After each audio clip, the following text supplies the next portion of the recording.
All right, a third mod has to chime in with a third. No, you ruined it. God damn it. We had Ian with yo, we had Lackwee with ho, we needed another mod to say ho, to say we have yo ho ho. But it was ruined. I don't want to stream anymore.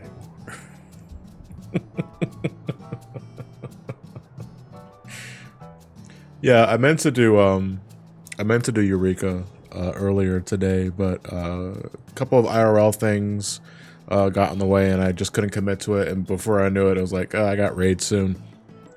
So I decided to commit to raid, but since I promised that I was gonna do a EUREKA stream tonight, I said, oh, you know what? We're gonna do some late night streaming hours here. This is not gonna be a terribly long stream, EUREKA or otherwise, because I'm just going to be focusing on doing the challenge log, and then we're going to call it a wrap. And I might do some roulettes in the meantime too. So I'm not expecting this. I'm not expecting this stream to go for more than 2 hours max, because I am a night owl, but I'd rather spend that time doing something else other than doing EUREKA around this time of the night, where you're more likely going to have folks honk shoeing than actively engaging in the stream and all that sort of thing. Yeah, I hope everyone's been well. I hope everyone enjoyed the first part of the Super Metroid / LTTP randomizer stream that started yesterday. I'll be reconvening with that next week. And we'll probably finish that randomizer actually as well, because we got a good chunk of Super Metroid complete and Zelda to some extent. I think we got more Metroid complete than we did Zelda though. Hey, Loyal Paladin, thank you for the tier 1. Much appreciated. You as well, Paul John. Is that Paul John 4L? I don't know why I thought that was a 4 with an exclamation point, but that is not correct at all.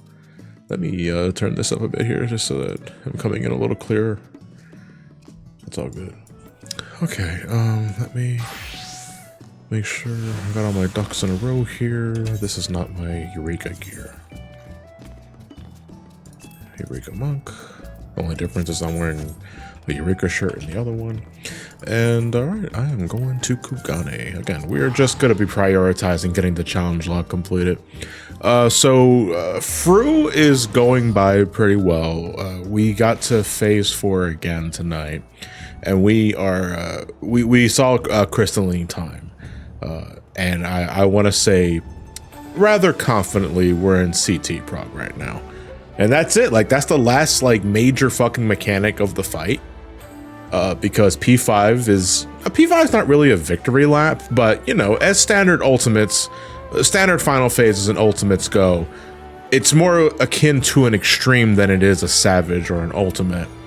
But as a tank for this party comp, I definitely have the most responsibility in resolving mechanics and making sure my party just doesn't just fucking die. You'll die to X's at least twice. It's not even the X's I'm worried about, Wesk. It's the fucking busters. It's the 270-degree cleaves while one tank is out and one other tank is in. Because the other guys, all they gotta do is fuck up. All they gotta do is do towers. But not tanks. How hard is it to balance through and having to redo the Stormblood ultimates? Honestly, Blue Dino, not that much, because I don't know if it was obvious when we were doing the UCOB stream. Was it last week already? Last week, we still got to like Grand Octet within like a couple of hours, and for Uwu, we just went into that as a gag because we still had an hour until ocean fishing, and we got to Ultima like multiple times. There are some fights, depending on how much you like them and whatnot, they're like riding a bike. You don't forget them.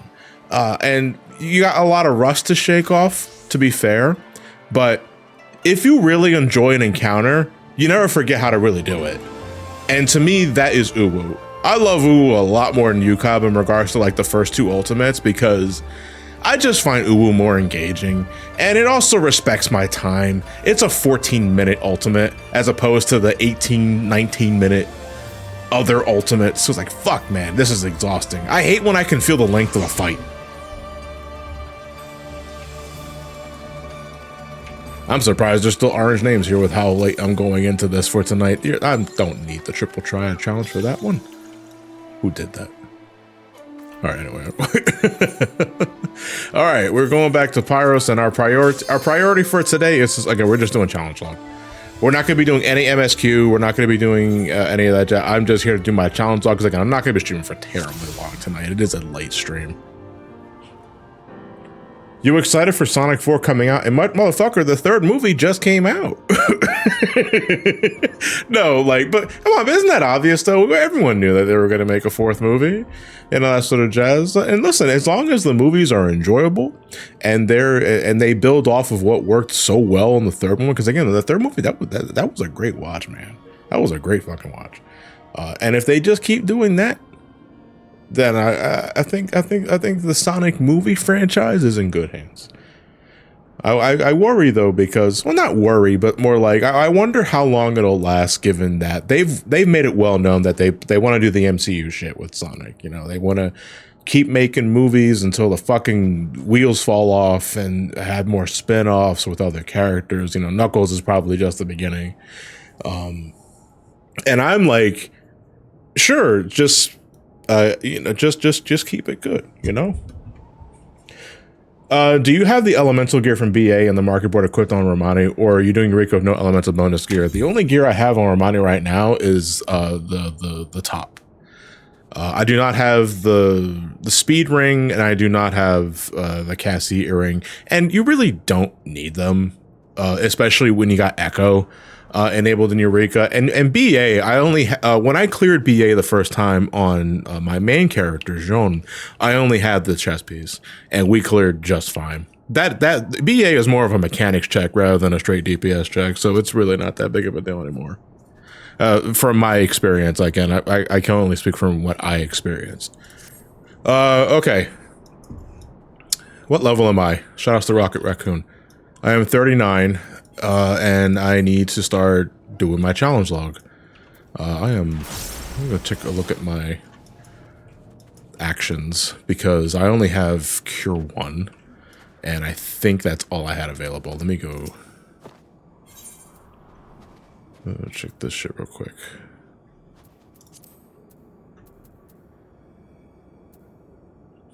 I should be fine with it. Like, I think I do like an Aether Weaver. Let me just do this real quick. Wisdom of the Aether Weaver. Don't need that. Martialist, I want to say, is probably what I need. Wisdom of the Martialist increases the oh, that's for tank. Paladin thing. Yeah, okay. I'm trying to remember what exactly it is that I do for the monk specifically. Not that I don't really need to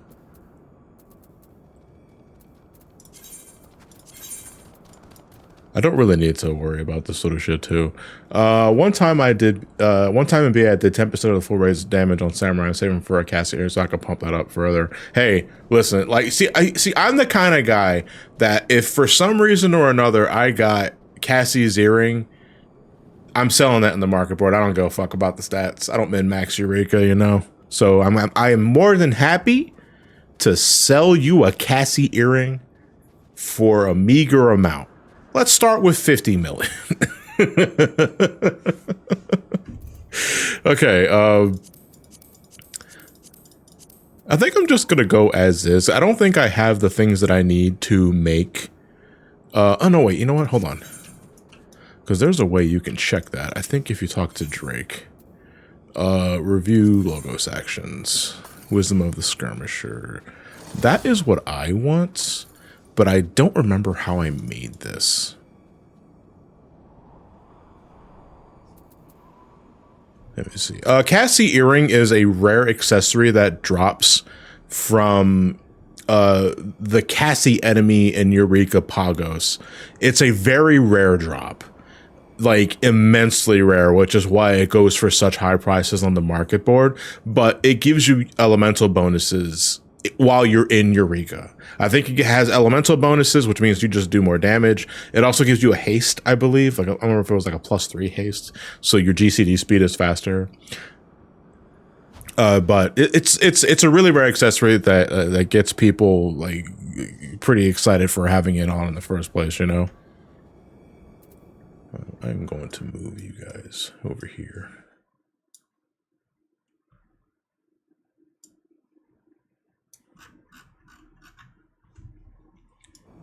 I still find it funny we almost cleared Uwu on happenstance. That would have been the funniest fucking shit if we managed an Uwu clear in about an hour with no practice. That'd be some shit. All right, hold on a second. Sorry for being a little cringy here, but I just want to make sure. Hold on, what is the name of this again? This is Wisdom of the Skirmisher. I just want to. I gotta get this website up again, just so that I know how to make this stuff. I don't think I have the logos actions needed to make it. So it's from an offensive program. Okay.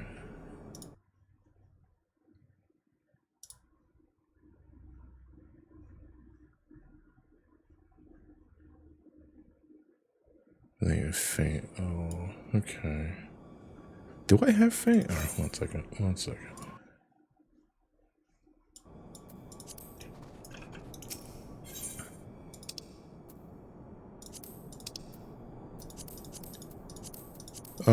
No, I don't have any of those. Okay, you know what? We're just gonna raw dog it for now, because I've already wasted too much time looking at this fucking logos manipulator.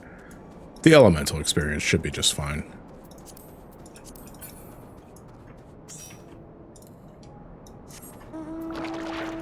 I low-key wanted to see the weapons fuse into one being a la Alexander. Are you talking the weapon series in Shadowbringers, Daimo? Because that'd be pretty cool. All right, we need to do our challenge log, so why don't we start? Look how grouped up these enemies are, man. This is fantastic. I mean, these are enemies we can't really farm up to a point. We're gonna start on ice and lightning. Defeat 30 ice or lightning expected enemies no more than 2 elementals below your own. So we can't do these guys because we're level 39 and these are 36. If they were 37, that's a different thing. But ice and lightning, very, very frightening. We're all mad here. That's the bunny fate. We don't need to do that. I am going to head mid, though.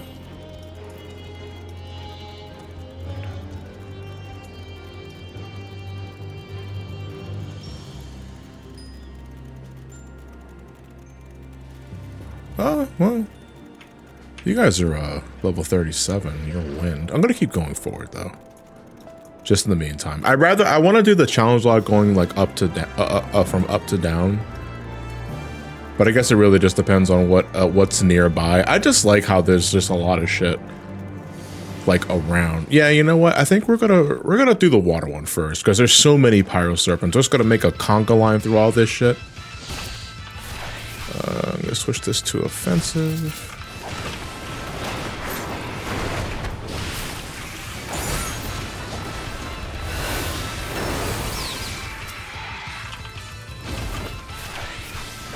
There we go, okay. Was about to go to bed, but the stream revitalized my energy. Now you see, It's just gonna be me tonight in terms of just like who's joining me for the live stream and that sort of thing. So if anything, I think you can still go to sleep. If it's just me talking, then I can at least relax your auditory sensor and help you whisk your way to sleep as I rob your house of all of your prized possessions.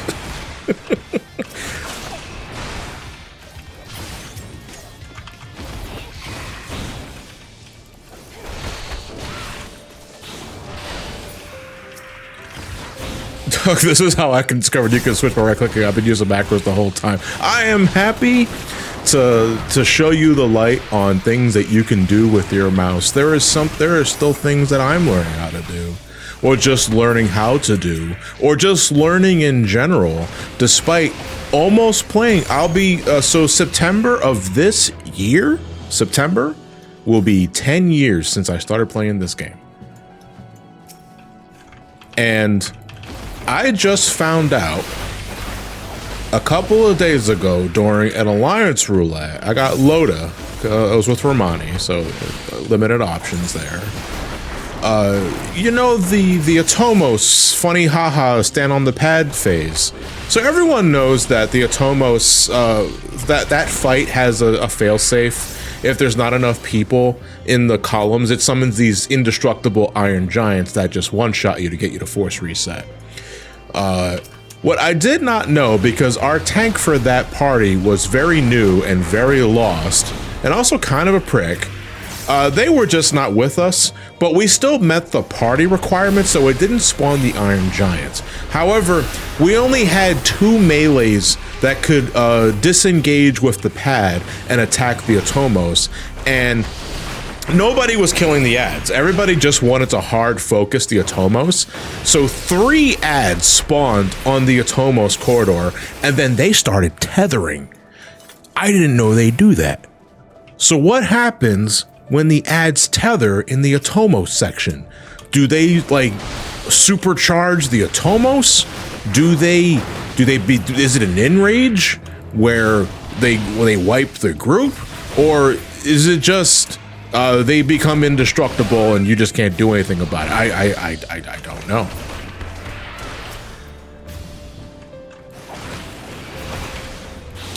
One second here. I just got a tell from some random that notices me farming because I am beating the shit out of goons.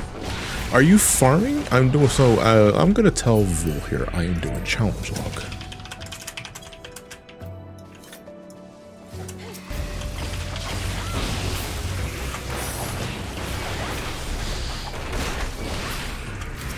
Jonathan, let me get you to reading your thing in a second here. Hey, John, if you like EUREKA this much, I don't. I like Bajra more. I like EUREKA more for its environment, yes. But in terms of the actual content, Bajra is much, much fucking better. I was miserable in Pagos. But anyway, to actually answer your question. Hey, do you want to, so the Dawntrail open operation zone, do you want it to be more Bajra or EUREKA? I want it to be more like Bajra. Because to me, Bajra was very fun. Bajra on a surface level is boring as shit to look at, and I get it, it's a war zone. But Bajra had like the critical operations, it had the Castrum dungeons, it had the Lubrum. There was so much to do in that field operation, and it's kind of the standard that I hold it to now. So I'm hoping the Dawntrail one is just Bajra, but with like much better environments. If you can combine the amount of content you can do in Bajra with the atmospheric variants of EUREKA, that is perfect. I am looking forward to it though, because despite the hiccups that I have with both EUREKA and Bajra, it was just fun, relaxing content to do when it was available.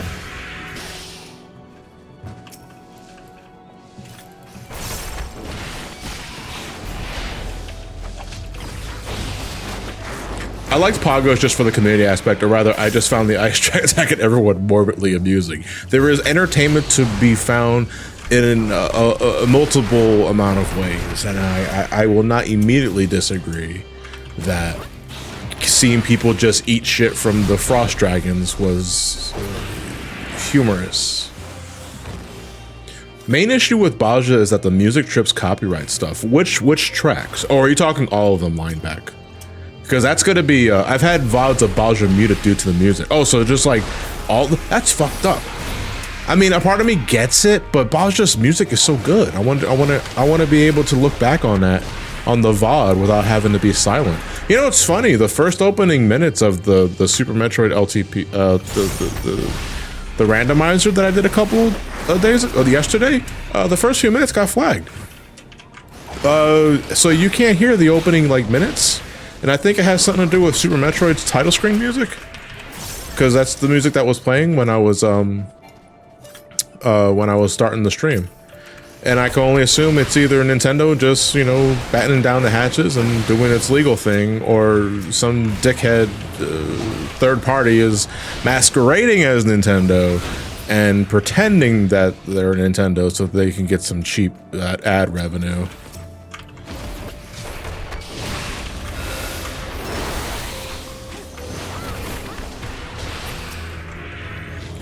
John, you can't be in Eureka. Lala's need to be at least this tall to visit the attraction. You know, it's funny that you say that, Linearia, but I was made aware of a mod that I think was released today, or at least relatively soon, where it's 3 Lalafels in a trench coat. And it is the funniest fucking shit. And I'm not saying that I downloaded that mod and tried it for myself. What would make you think that I would do something like that? But that mod is incredible.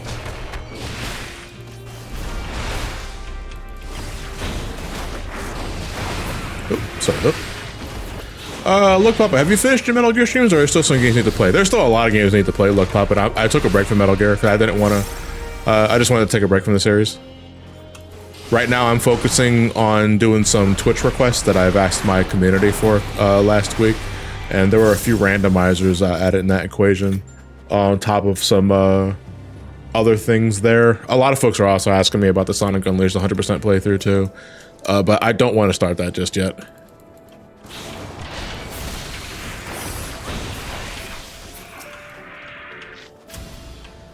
There we go.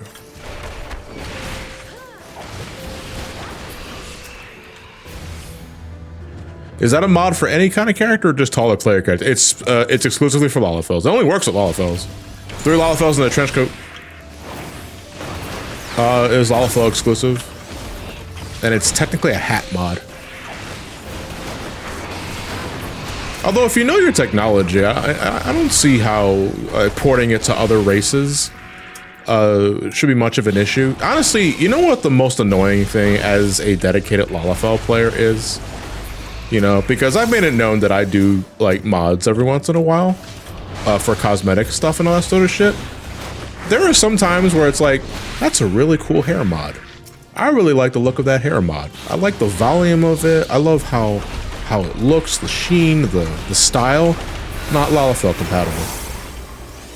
Just not Lalafell compatible. And I, honest to God, don't know why.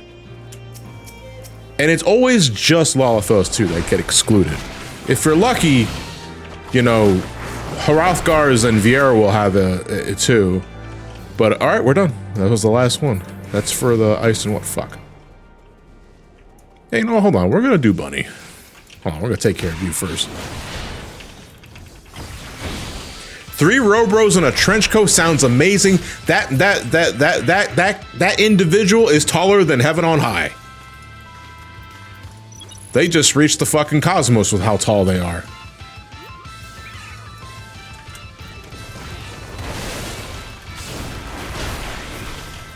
Makotes get the most mods by far, absolutely. I mean, Makotes and just regular ass heroes. You know, I'm just saying that, you know, if you're gonna make a bitching hairstyle, just take a modicum extra effort just to make it portable with Lalafels too, man. Because there are some neat hairstyles that I'd like to try out, but I can't because I'm Lalafell. Oh, I got a marker on me.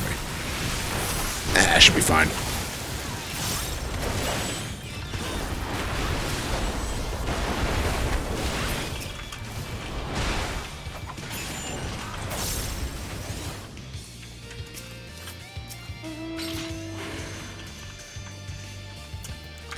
I see a lot of MGS2 Let's Plays get muted in cutscenes when uploaded on YouTube, which is funny. Luzarian, is that like Luzarian Starlight? The mod art, the VODs for Metal Gear Solid 2 are already uploaded on the archive channel. I've just been segmenting the releases so that I don't flood sub boxes. But I can still go to the creator studio to like check on the uploads for like to see if they're done like compressing and all that sort of shit. And the MGS2 videos haven't gotten flagged yet. Miraculously, I'm shocked.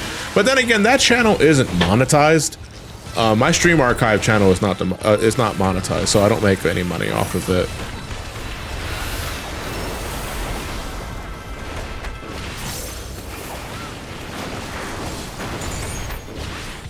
Do you tool your texts, or do you enjoy tea at Penumbra? The latter one.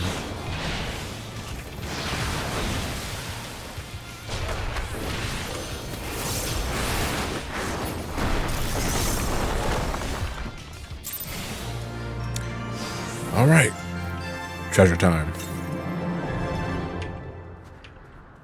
The Happy Bunny stares at you towards nose something far, far south. Oh boy. Far, far south? Actually, it might... Wait, can we return? Can we safely return with the bunny and teleport, or do we have to manually go there ourselves?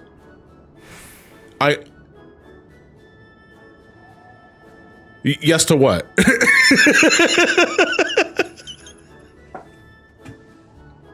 You can return, okay. Because I said two things and I said yes. Well, yes to what? Well, we're about to find out if the bunny follows. Okay, the bunny does follow. Cool. Which one was it again? It was the Dragon Star Observatory.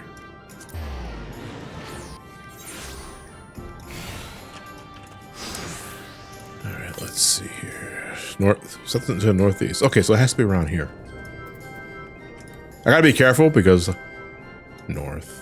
I think it might be right here. I gotta be careful. I really don't want to pull the aggro of that Hippomartimus. Because I'm by myself. No, I got Xenon with me. Immediately to the northeast. Alright. Right here? Immediately to the northeast. I would really like you to turn around. Because you're making me nervous, and I don't know what your pull range is. No, you're getting closer. That is not what I wanted you to do. All right, hold on. Maybe I can do this. Immediately to the northeast. Fuck me, dude. I'm getting nervous. See that? I'm technically out of line of sight with this one. That's why it has an aggro on me. Hi. I really need you to turn around. If I die, I'm going to put in chat that I need a raise, but okay. Come on. Turn around. Yay, there we go. Okay, cool. Is that north? Which means you're probably right here. Hurry. A coffer. Where'd it go? You son of a bitch. It's also gold. A gold coffer. Hey. Oh, I got the hairstyle.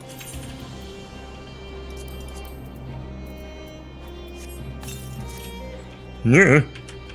Okay. I got the hairstyle and I got 10 offensive logograms. They say slurs. All right, I'm going back to base and I'm going to actually appraise those logograms. John, that sells for 89 mil and I just popped it on myself. I'm not in this to make money. I'm in this to adventure and experience shit. Joan's into making money. Legit though, does it actually sell for 89 million? That'd be the funniest shit. John's got that one-of-a-kind 24-karat Cadbury egg and he's eating it.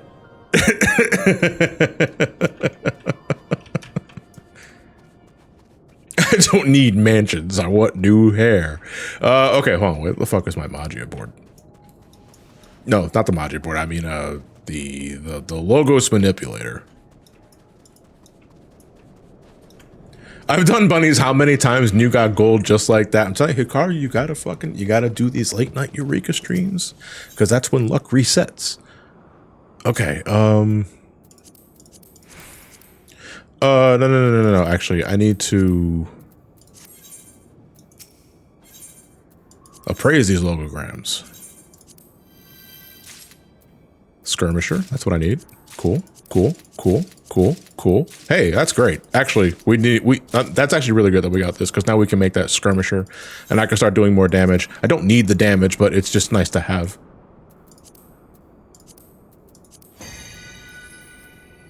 There we go. We're gonna replace, oh, just one of these, doesn't really matter.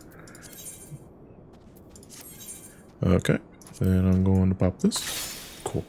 Now we're gonna do more damage. Excellent.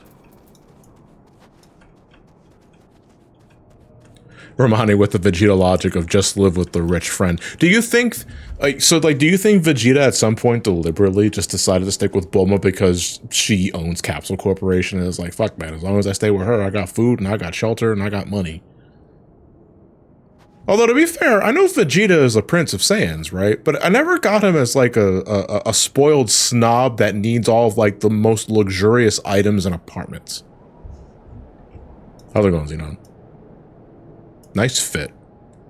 You should do custom delivery if you're Dawntrail, because you get that cowboy outfit that looks great. All right, let me take a look at my challenge log. We are done with the fire. No, we're done with the water and wind one. So let's go back and let's start going back to ice and lightning. Bulma turned him into that, so at least food-wise, going by Daima. Man, I gotta catch up on Daima. I am so fucking behind. And I just got to fucking marathon that shit because I didn't hate Daima. I think it's a little weird and it was kind of slow to start, but I didn't hate what I was watching.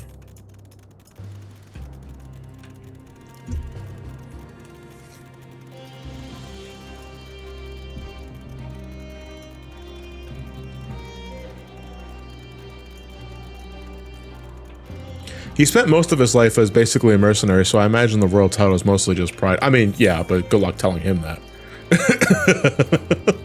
We're level 39, right? Did we already do... We didn't water. Well, water was with what? That was with water, wind. Okay, so we don't need wind enemies anymore. Unfortunately, we're still only level 39, so I think we're going to aggro these Kangamatos. Okay, never mind.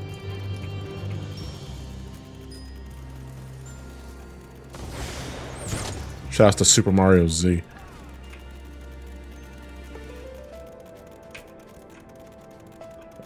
Actually, you know what? Hold on. Let's take care of some fire sprites.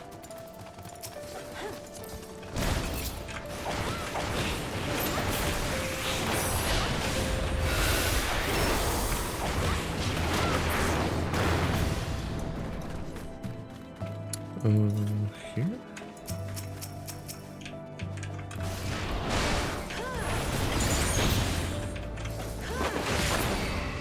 Oh shit, I didn't mean to do that. One second. I did not mean to kick you, Mr. Pyro Serpent, but you were kind of in the way of my AoE attack. I think we might have... Okay, no, we're fine. Thankfully, you can spot the sprites from like way over there. Ariel, you need help.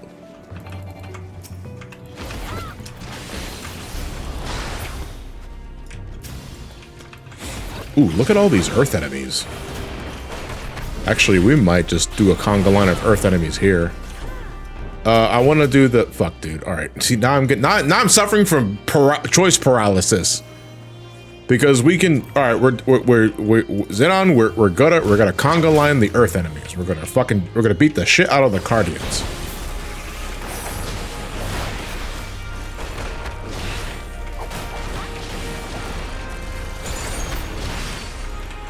Forgot to set my thing to offensive. There we go.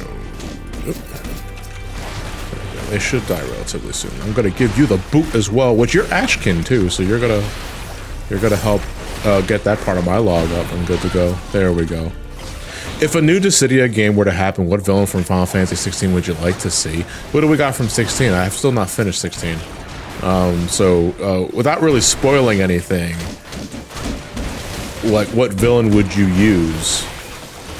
See, I can't really answer that one because I'm not qualified to answer it. Honestly, we talked about Dissidia before, And I would so love for them to bring Dissidia back, but just make it like the PSP games, man. I loved the fucking shit out of the first 2 Dissidia games on PSP. Just give me an HD version of those games without doing like the 3-on-3 shit that NT did, and I'm fine.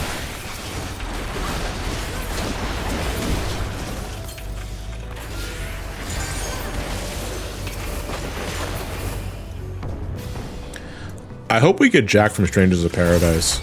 Yeah, you know what? I forgot Jack was just kind of a thing for a bit. Kind of a spoiler to say who the main antagonist. Yeah, see, that's unfortunately, I'm just not qualified to answer that. It's also probably just not a good question to answer in chat because I can probably read it and then I can put 2 and 2 together. Look how many of them are just here, dude. This is great. Thank you, Pyros, respecting my time and shit. That's great. I also used Perfect Balance way too early.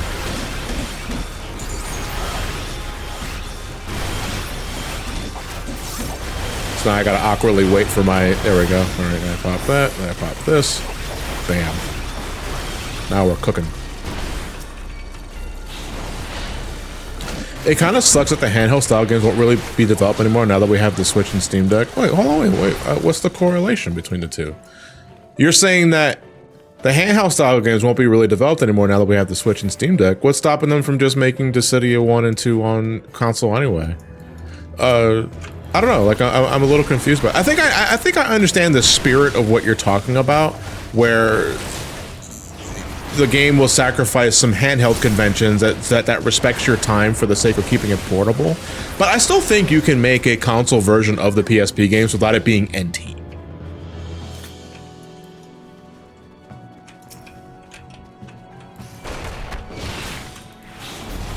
Do people actually play on Steam Deck? Yeah, I have mine. We actually just used my Steam Deck a couple of days ago for an SGB meetup.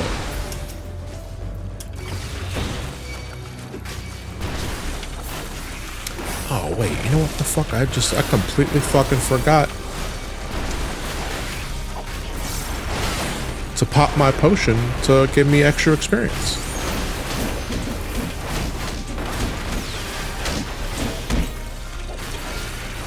Those beatings that you're hearing, by the way, are all these ads just bonking the shit out of Ramani.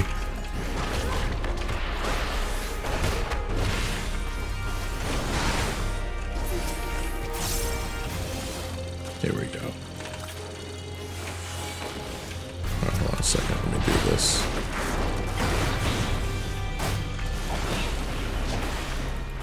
I would like it if they added as twice as many attacks to each other's characters in Dissidia. I like the movement mechanics, but the move combo list always felt restricted. Yeah, there's always room for improvement. I'm gonna pop this now.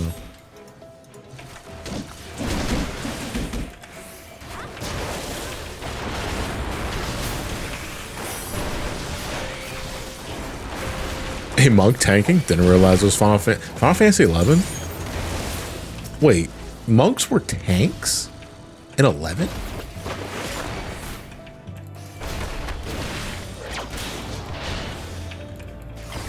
What the fuck? A monk? As a tank?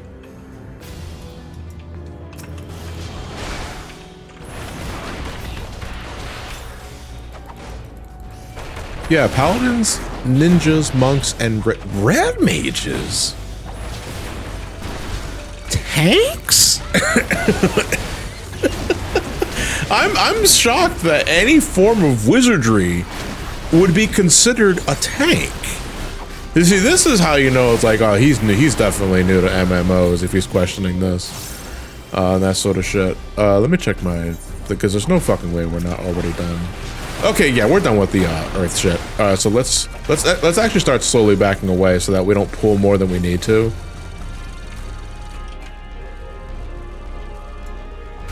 I am gonna beat the shit out of you though. You're looking at me weird.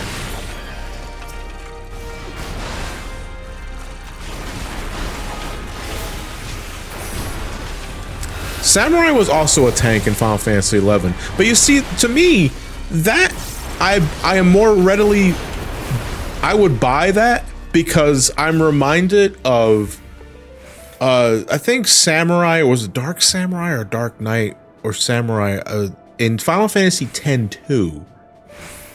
was a more defensive-oriented class, because it was essentially Orin.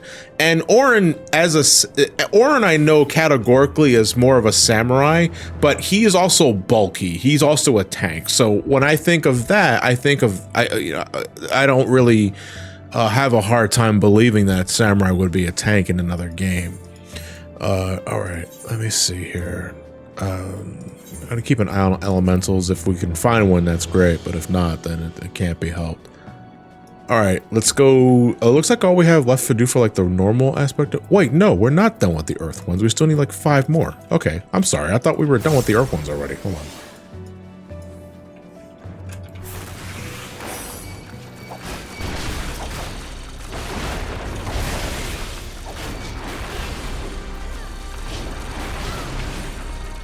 Dark Knight was a DPS with size in 11. Yeah, the fucking the Juno Alliance series that started with Dawntrail has given me some insight on how certain classes work in 11, because it is very 11 inspired. Cowardice dismembers.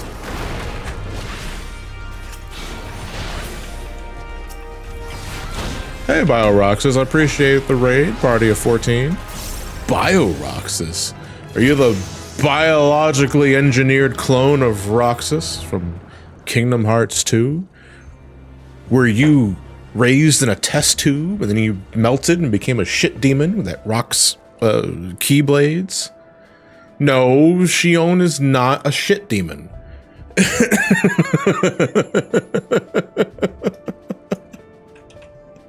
Okay, let's see here. I think now we're actually, hold on, let me turn around so I don't accidentally pull things that we don't need to pull. All right, now we're done with the earth stuff. I'm actually looking at my thing. All right, let's finally go back to Ice and Lightning, and they need to be at least level 38. Ice and Lightning, very, very frightening.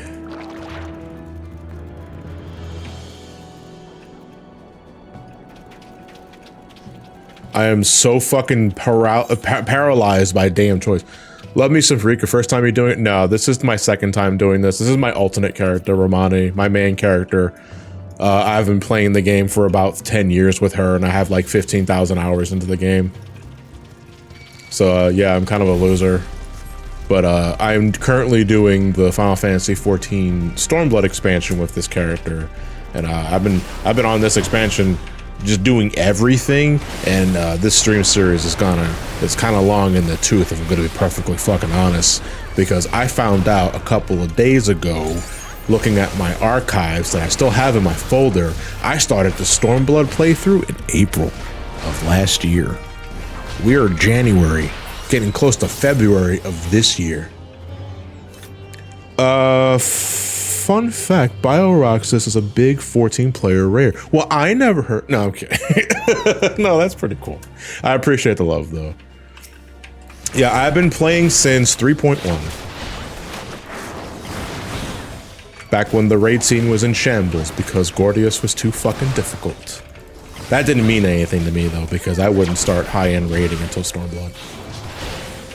But it's been quite a journey. And I'd do it all over again if given the choice.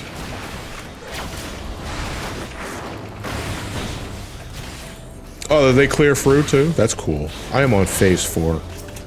I am on CT in phase 4. We just got there tonight though, so I'm not expecting to. I would like to get my fruit clear in February. The goal is before 7.2. Because I want all eyes and ears on Arcadian Round 2. I can't wait. I love the Arcadian series so far.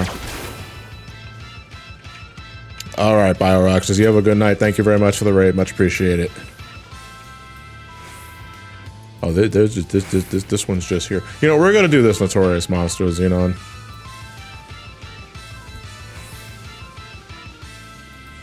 A fellow P4 Fru? Hell yeah, represent. I don't know if there's a secret handshake or some other shit. I'm old. Well, I'm not that old. You know, still. Johnny, would you agree that Living Memory is the best final area in all of 14? The best music, yes.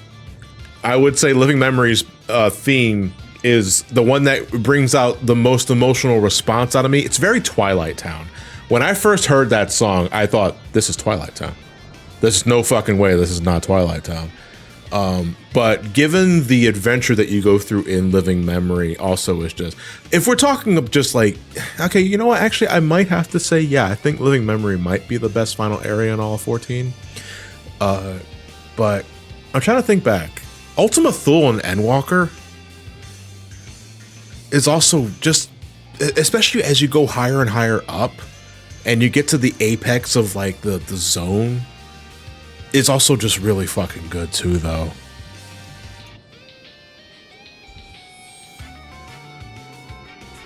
It's only a couple of us, so I'm gonna say we should do a pool time of 27 anyway.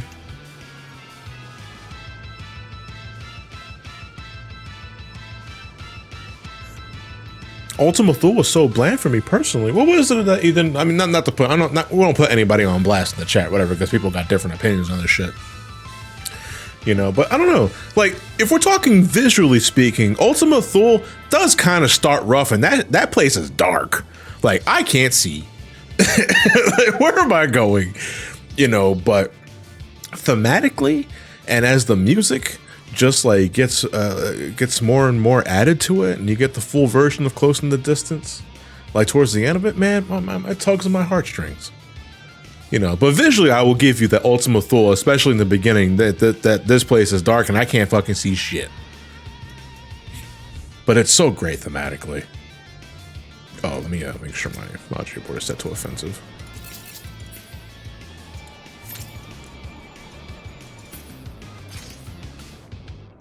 Ultima Thule is cool because it has dragons, robots, and planets everywhere. I mean, I think the robots, the Omicrons, might be my favorite bit of Ultima Thule, personally speaking, because anything that's tied to Omega, I just like. Okay, let's pull. We're pulling. My level is too high. Okay. Maybe I should properly sync my level before I decide to start wailing on the dude.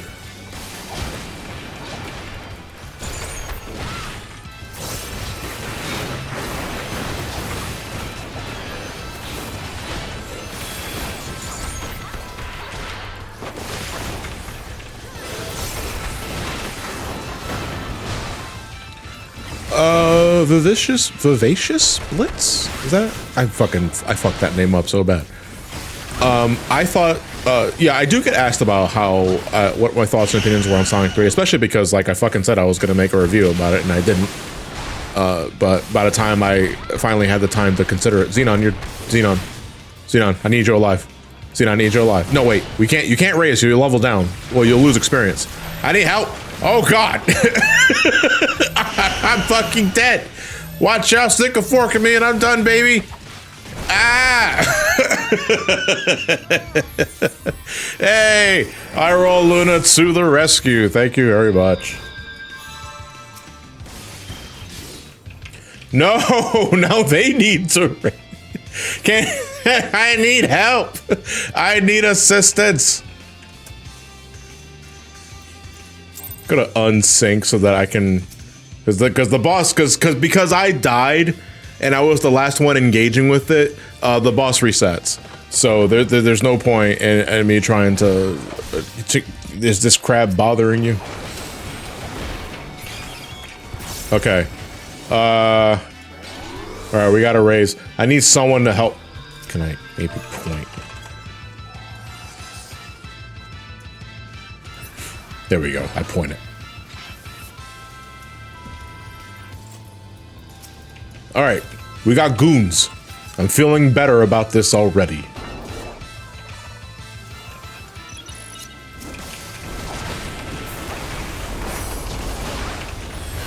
Like, the meeting of races that Medion encountered was pretty cool, but the whole Meta race who was a party member kind of stopped being interesting to me because I knew they would come back.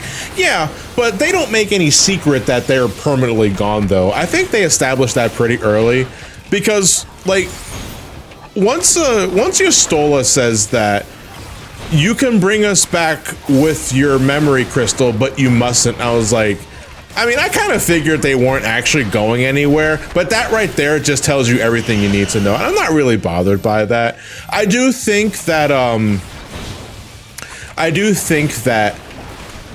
14 as a whole needs to be better with raising the stakes, because if no one is ever in real danger, like the main core Scion group, it's really hard to feel there are any significant stakes when they're heavily involved in like the current storyline and that sort of shit. I'm fucking dead. Wow. Okay, if it wasn't the gargantuan amount of AoEs that I just went into that didn't kill me, it was the 5 dots that I got immediately after that sealed the deal. I'm just gonna lay here for a second.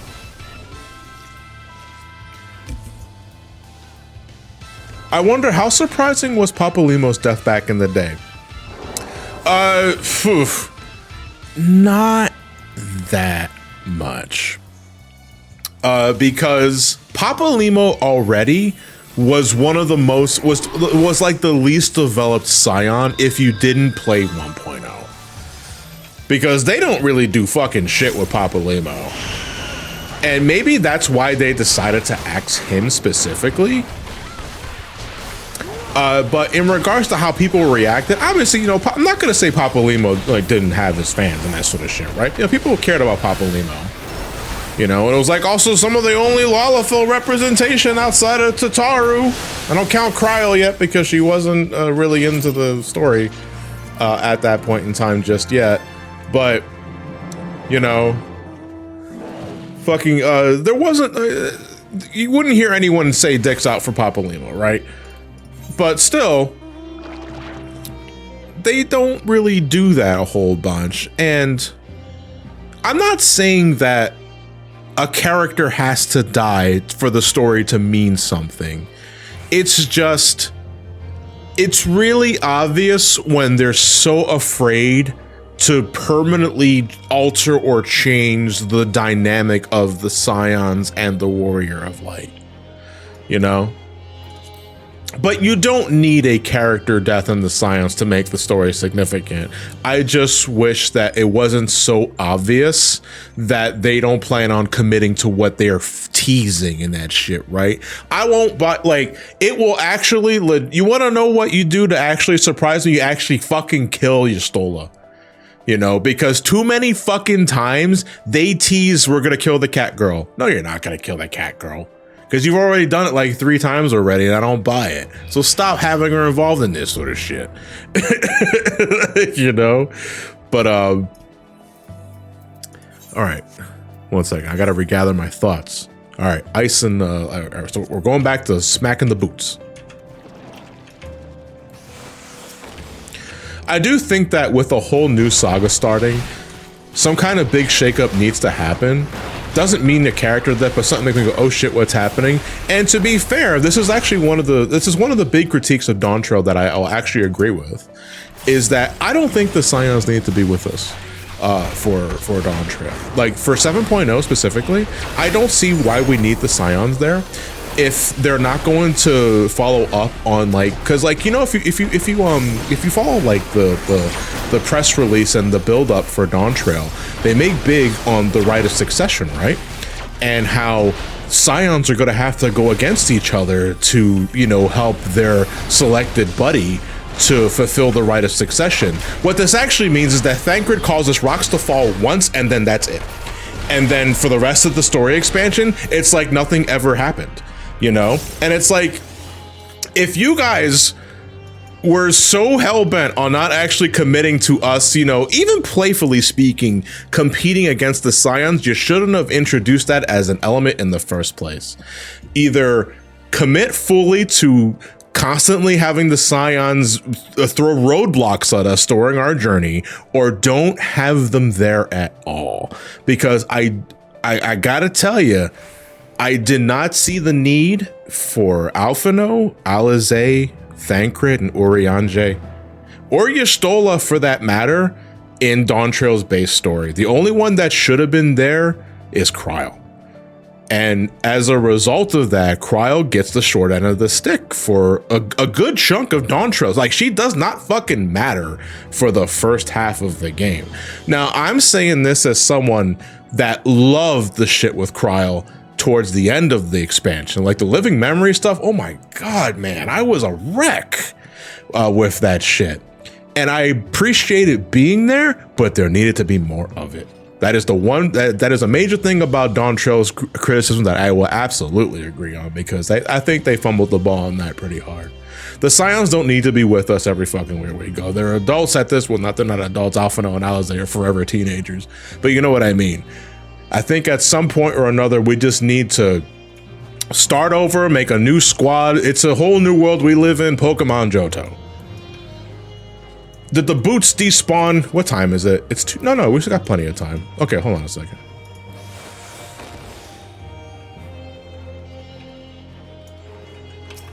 That's a Void Skipper. I don't want to fight a Void Skipper. I want to fight that boot.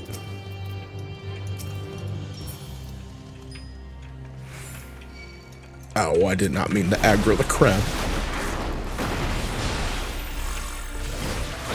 I like that Alizé immediately calls out Solution 9's bad practices. That's the thing though, Linebeck. I feel Alizé is there only to just point out that thing that we already know. Like, we don't really need a third party to confirm, hey, this is kind of fucked, isn't it? Now, it's in line for her character.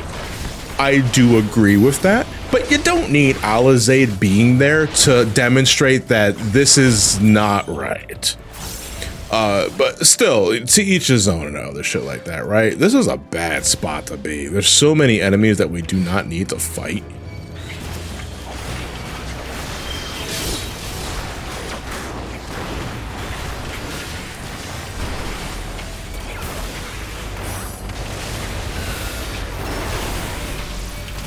We do need Alizé to do mean things to people who deserve it, though. Yeah, you know, but it doesn't have to be everywhere we go.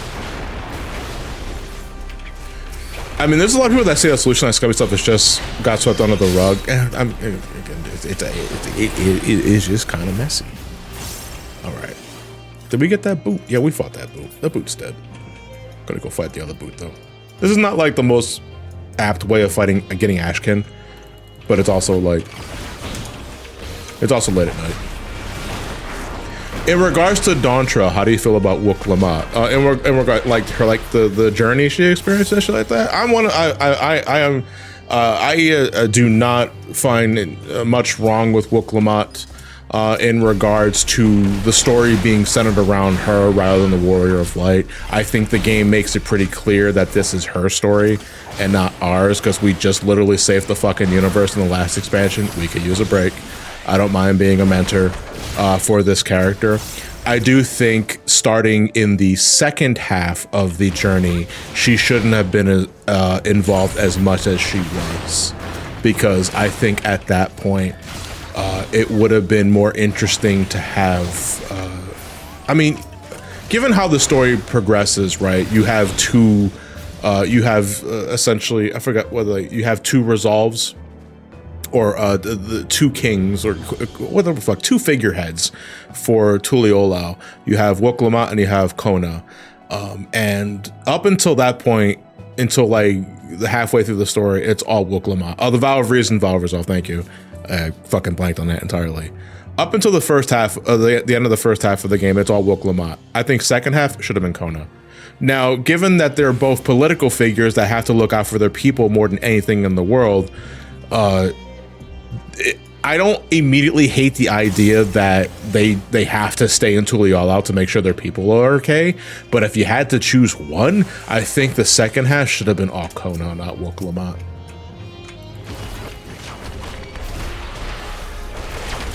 And it's a little too early to say, and I don't want to like condemn like future running and that sort of thing. But man, they got a lot of work to do to fucking to get Kona up to speed again, because I did not like Kona's story arc in 7.1 at all.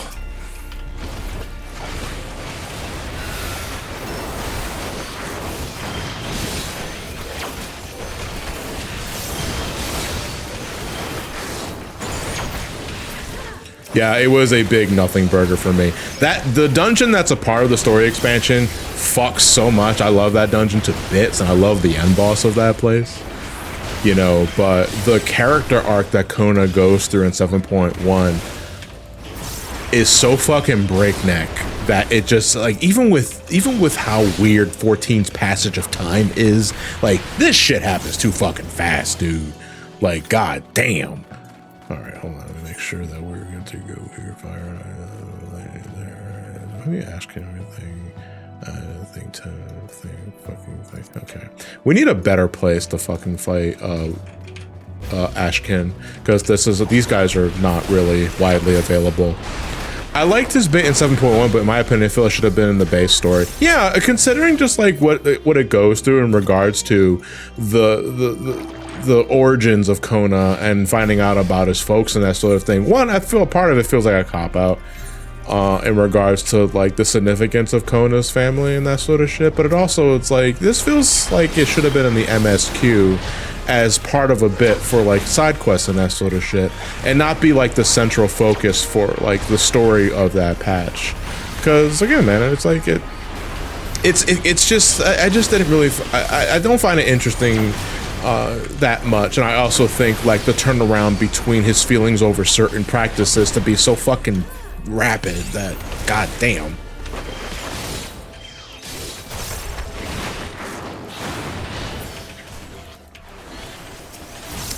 Okay, we're gonna go up here. We got, oh, look at all these boots. All the boots respawned. Merry Christmas. 1 second, let me make sure that we got missing anything to affect. Yeah, there we go.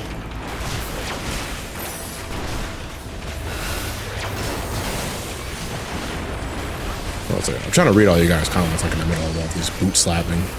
So my apologies if I seem a little scatterbrained for this one. That said, 7.1 cliffhanger. Cannot wait to see where that goes. Absolutely. I am very excited as to where we could be potentially going for 7.2. You know, and I'm happy despite like the warts that I have with the story. There are still elements that I can really look forward to, and that in itself I'm really looking forward to. You know what I'm thinking? I'm thinking that living memory might be reactivated, if I'm being real, without really getting into the spoilers and that sort of shit too much. But I think we might be seeing living memory reactivated sooner than we thought it might happen. Okay. Why don't we continue going south? Because I don't want to fight the boots here anymore. There's so many enemies here that are insignificant to our cause. Okay, you grabbed one boot. We can go fight that boot.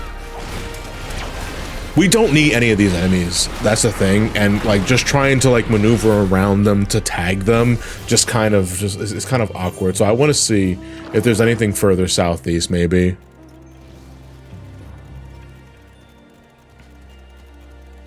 We also still need ice and lightning quota, but the boots are taking care of our quota at the very least.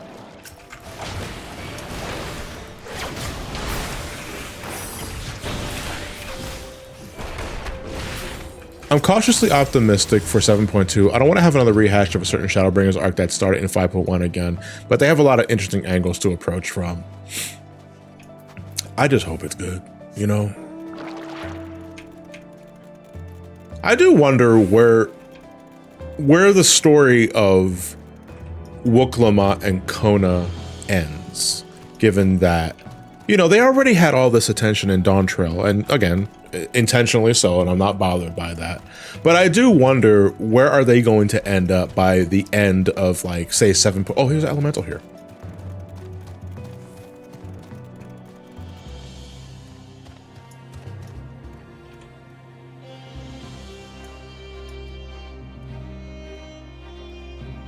Killed off screen.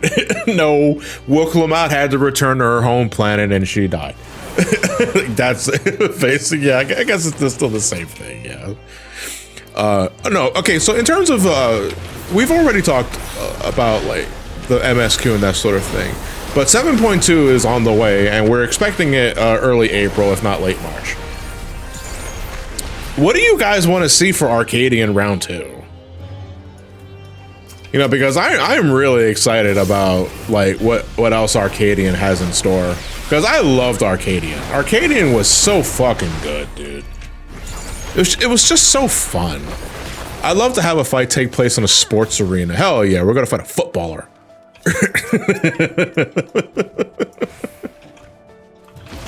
We need a tag team pair. I would absolutely love to see a tag team.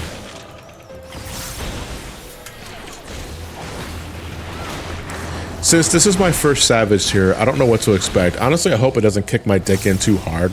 So it might kick your dick in. I'm not going to say it's probably going to kick your dick in too hard, because second tiers of Savages tend to at first overcorrect the lenient difficulty of the first raid tier, because that was Abyssos. Abyssos, not really for the whole tier, but Proto Carbuncle caught people off guard. But then you had Hedge Money and then the fucking tree. And that tree is just like one of the worst designed bosses in the entirety of 14. I said it. I don't like tree.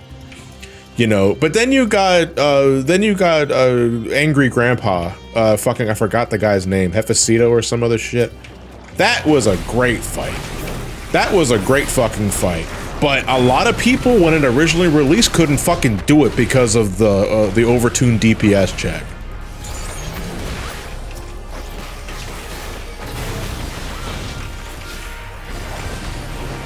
But still, I'm expecting the second Arcadian round to be more difficult than the first one.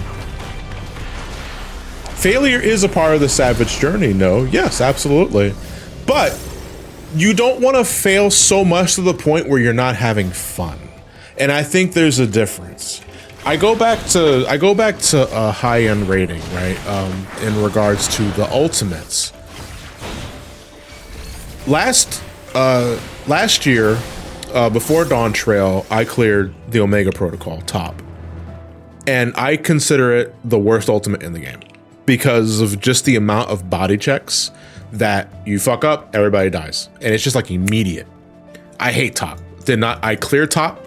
I cleared top maybe like 4 or 5 times to get some totems for some weapons because I think some of them look great. Like I love the Reaper weapon, but fuck man, progging through that fight was miserable. I did not have fun in that fight because I thought it was mechanically very punishing, even for ultimate standards. I thought the fight doesn't really pick up until phase 5, which generally you don't want me to be sitting on my ass until phase 5. But also because I stepped out of here too soon. Now a chain reaction happens and everybody just fucking goes belly up. I think top was the absolute fucking drizzling shits with that setup. And the only reason why I am not angrier at it is because I love DSR. The first ultimate of Endwalker. DSR is my second favorite ultimate in the game. Because while it has some punishing shit, and it can be kind of overwhelming, I like the story it tells. I think the mechanics are just difficult enough for ultimate's sake that I generally have a much better time with it than I did in top. Hold on a second. Are these lightning enemies, right? So we need, yeah, we're gonna go farm the Haukas. Oh, wait. Oh, I'm sorry. Just a minute. What do you think about T? T is my favorite ultimate in the game. And there is a bit of bias on that, I will admit, because it was my first ultimate. It's the first one that I cleared. We cleared the Epic of Alexander in patch 5.5 or 5.3, I want to say. And fuck, man, I love that fight to death. And we progged that fight, given like the shenanigans we had with like groups and all that sort of shit. We progged that fight for months, almost so close to a year. But I didn't get tired of it, man. Because I thought T is just mechanically enriching, and there's not really a dull moment.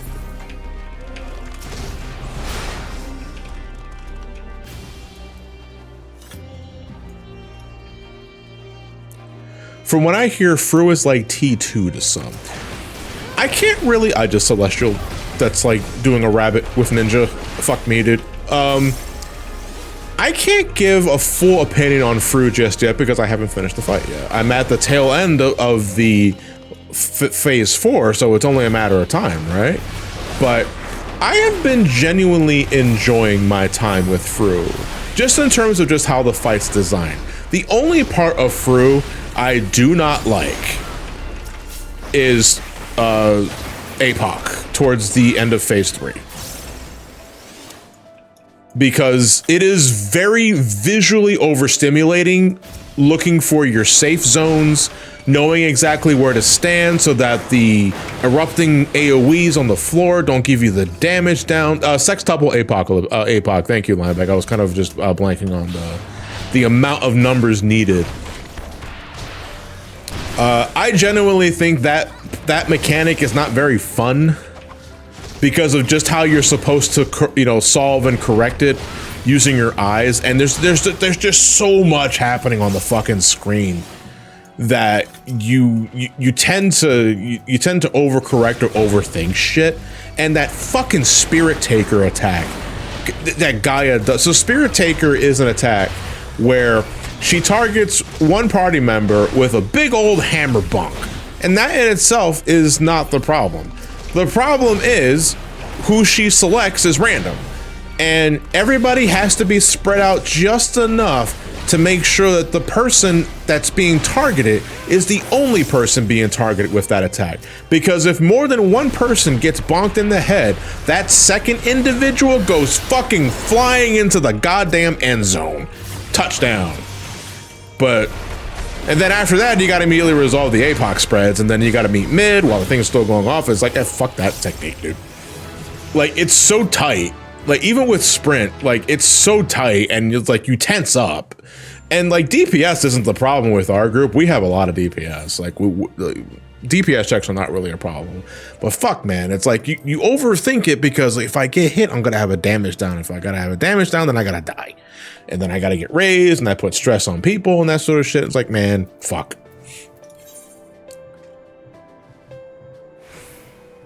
There we go. All right, all that's left, if I'm reading this right, yep. All that's left is the Ashkin, which we can't do now because it's daylight, and sprites. With an equal to or high level on your own. Oh, those sprites that we fought didn't fucking count. So now we gotta fight elemental sprites with the equal to, so we gotta fight level 41 sprites. Now where the fuck can I find sprites? Let's go look it up. Let's see. EUREKA. Actually, hold on. Before we do that, let's return back to base. You know, that sounds fun. Have you managed to get any wings yet? I'm on yes, I have the wings for Valley Girl Manda, and I have the Everkeep wings. I do not have the Sphene wings though, and I did a lot of farming for that fight for a time, but then when Fru came out, that became our sole focus. You can find your Sprite at your nearest convenience store. Actually, I don't mind Sprite. It's Dr. Pepper that I can't stand.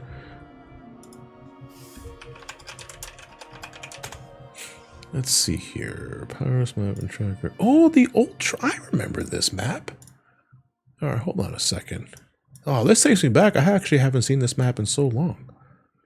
All right, hold on. Sprites. We're level 41, right? So let's see here if I'm reading this correctly. Everything that we want to fight in our level is in the bottom half of the map. So I want to say we should probably focus on just the bottom half. Okay, so what we're going to do is that we're going to take the Aetheryte shard. We don't need to do that. Oh, my potion's... No, my potion's still good. I'm going to pop my food again, though. We are going back to the observatory.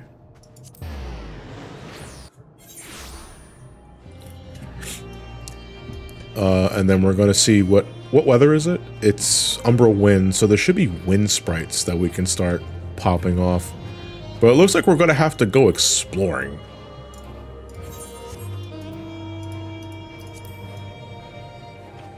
Because off the top, at a glance, I don't see any sprites. And if the weather is Umbral Wind, that means that we should be getting wind sprite spawns. That's another elemental. But we don't need it, because we still got a considerable buff. 1 second, I believe someone was asking me on my thoughts on the Chaotic Alliance raid.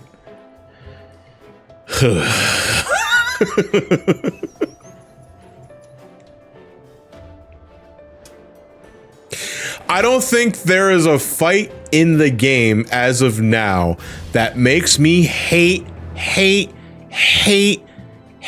Party Finder more than I do now.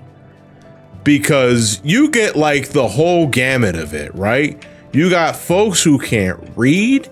You got folks that are lying about their prog point so that they can try and see fight further into the fight while at the same time stonewalling those that just want to play the fucking game.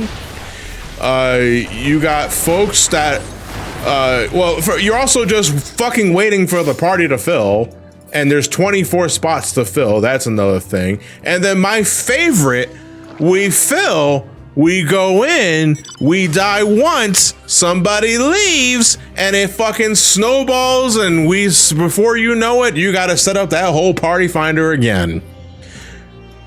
And that is not an issue. I mean, it's annoying whenever it happens regardless, but in a Savage environment, there's only 8 people to consider. Chaotic Alliance is 24 people, and if one leaves, everybody's like, oh, I guess we're leaving now. No, just one person left. You can stay. Fuck, everyone left. Another 20 minutes waiting for this fucking thing to clear. I have never been more miserable in Party Finder just trying to get a fucking re-clear than I have with Chaotic Alliance. And listen, a part of me wants to say the devs should have been more considerate about how to prog this fight. I get it. Some blame goes for them because of the design of it and the reward system, but this is primarily a people issue, and I'm saying as a person, fuck people, because people are dumb in Party Finder, man. They don't fucking read, they don't play their job well enough to meet DPS checks, they don't know how mechanics work, they don't know how the hands work, they don't know how to soak a fucking tower, they don't know how to bait lasers or fight the Atomos or grab the tether and run across the edge of the arena, they don't know what tank LB is, the party in the tiles in the middle don't know when to fucking move out of the way. God, fuck, I hate Party Finder and Chaotic. The fight itself is fine.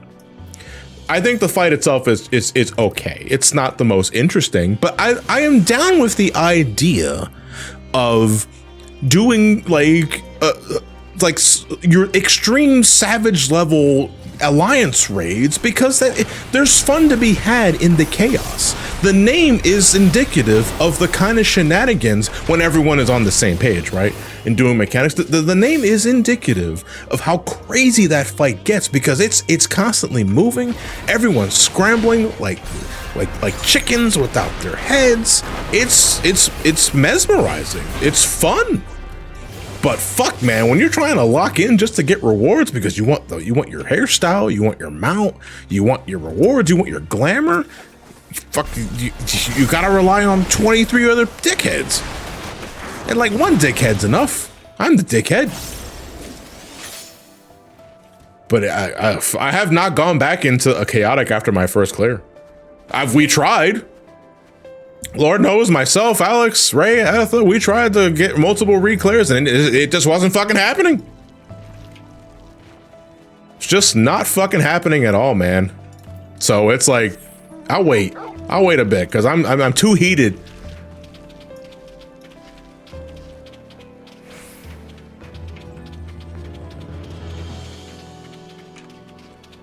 There comes a point in time where you become aware of how much time you have spent sitting down waiting for your Party Finder to fill, only for you guys to immediately disband after one attempt, that you just say, fuck this, man. Like I could be doing other things right now.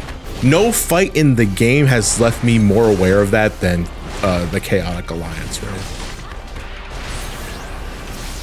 Yeah, the current best in slot chess piece for tanks is from Chaotic Alliance, which thankfully I got. I was lucky enough to, we got enough first time bonuses to get the dummy material I needed so I can just buy it off of the shop, because I didn't get the treasure loot roll.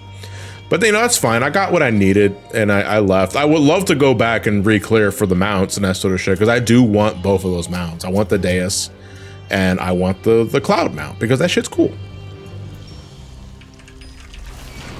Is there a way to queue as a full 24-man? Yeah, if you, I mean, that's how you're essentially doing it. You're setting up party finders so that you're building that 24-man alliance, and then you're just queuing into the fight like you would any other dungeon.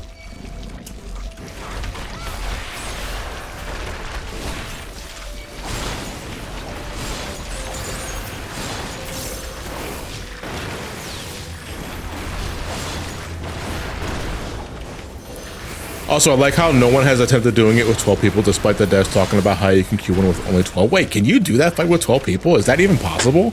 How does that fuck with the DPS check?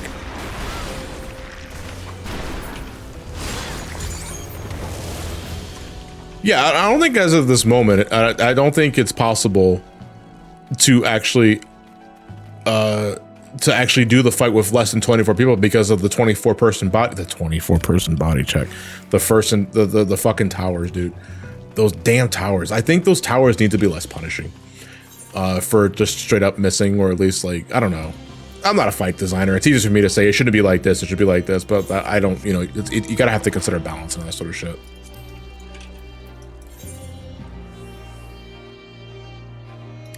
We need more Ash Community sprites. We're almost done with the first one, at the very least. Shall we continue exploring? I guess let's keep going. Let's keep going around. We're gonna go north, actually. Now I'm wondering if the Chaotic Alliance is going to be something that you can unsync, or are they going to keep it like Ultimate and no, you have to do this as designed. You can probably item level cheese it at some point, but I'm wondering if they're going to let you just unsync that later. And I got a feeling it's not going to be. I think they're going to ultimate that shit where you can't unsync it.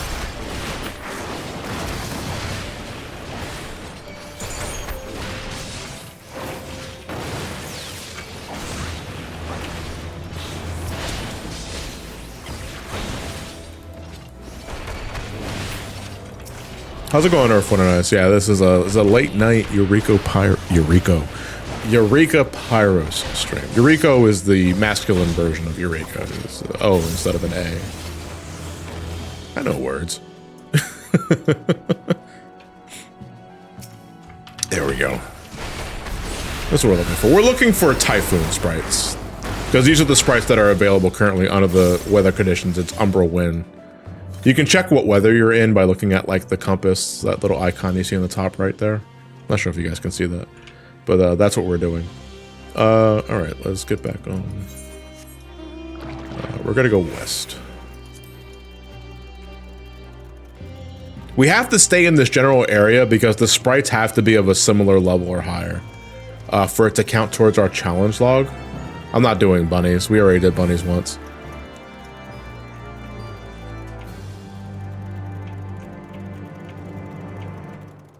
Learning Spanish right now, and that joke hit me a particular kind of way. Yeah, O is masculine, A is feminine. Oh, there's another Eureka sprite. That's fine. I would like to see more Typhoon sprites now, because we're getting lower into the levels. I don't think we're gonna find it here. I think we have to stick to the. Is that a cliff? That's a cliffside. All right. What we're gonna do then? We're gonna go back to base, and then we're gonna warp back to the observatory, and then just rotate again, because the sprites at this point should respawn. See, there's Typhoon sprites here, but they're level 35 and level 41, and it won't count for the challenge log if they're far below our level. They need to be equal or higher.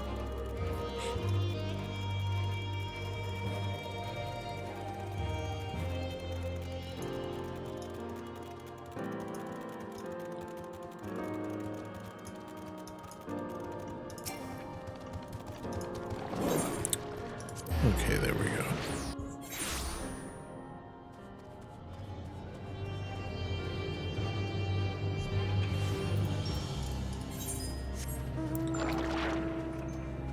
I do find it weird they don't let you unsync Criterion. I think that's because the whole purpose of Criterion is to be extra challenging. And I know that's like, well, you could say the same for Extremes and Savages. and they let you unsync those. But I think after like Ultimates already started being a thing, maybe they just committed to the idea of no, you cannot. I think it also because of the reward system too. Like if there's a lot of special like hair mounts or like hairstyles or mounts that you can only get from this sort of thing, maybe they just think we don't want folks to be able to farm this shit easily, so we'll put a cap on it. I don't know. I guess it just depends on the design mindset and the mentality of whatever content they're currently working on. So who can say?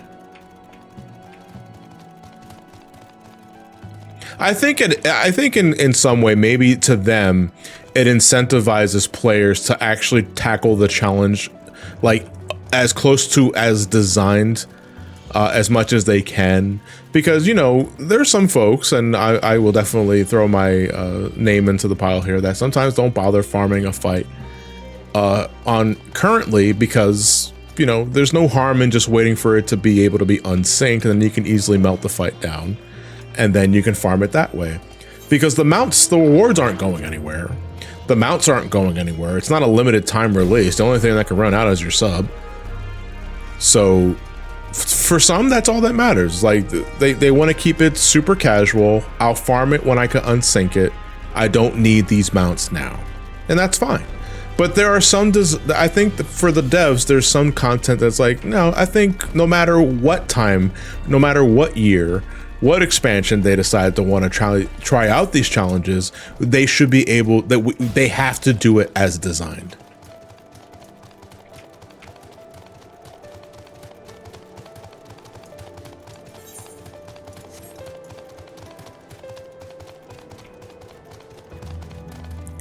I'm glad they're adding more goodies for us to get with Endwalker Rewards feeling, good luck with Endwalker Rewards feeling few and far between.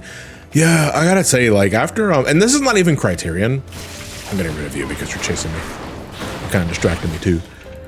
I'm not going to let you mutate.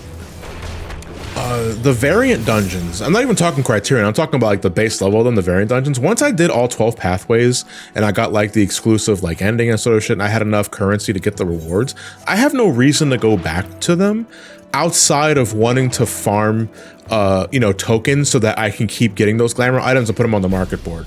Now that is a more than reasonable reason is to go back into and farm something, but to a lot of folks it's not enticing enough.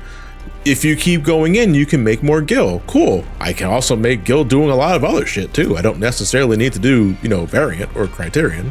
And I think that's the problem Endwalker had, where the reward system is something you do once to get that thing for yourself personally speaking, or you spam it just to make gil. And that's not very interesting for a lot of people, you know? But if I need money,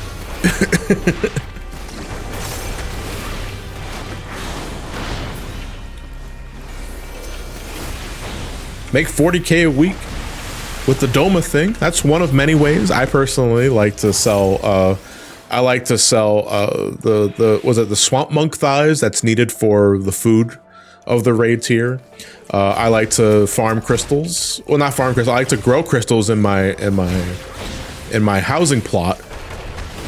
Because fire shards and wind shards, you're always going to need those as early as a Realm Reborn, so they always sell. I also like to sell crystals, fire crystals, wind crystals, lightning crystals, water crystals, what have you. All right, let me check my channel. We still need 13 of these fucking things, dude. Holy shit. Can we get a spawn rate for sprites that's not dog shit? Look at all these enemies that just don't matter now because we've already did our challenge log for the week with these guys. But if we want to fully complete it, we got to farm the sprites, but the sprites are so scattered.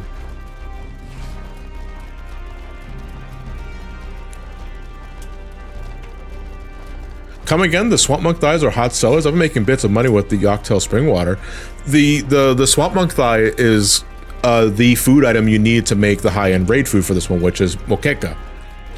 And now remember, when I say hot sellers, I'm not necessarily meaning how expensive you can sell them. It's more about consistency.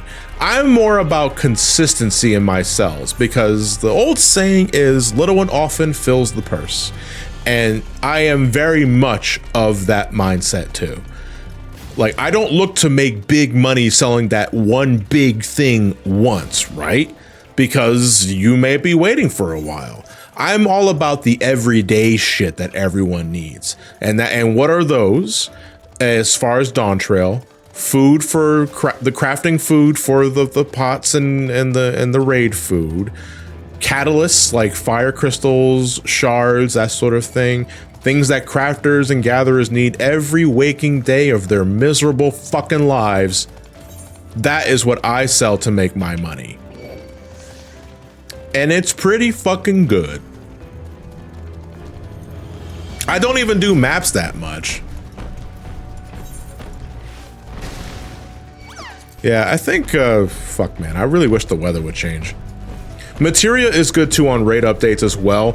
It's good for like the first couple of weeks if you're looking like make a quick buck. I absolutely agree. Materia crashes hard as shit though.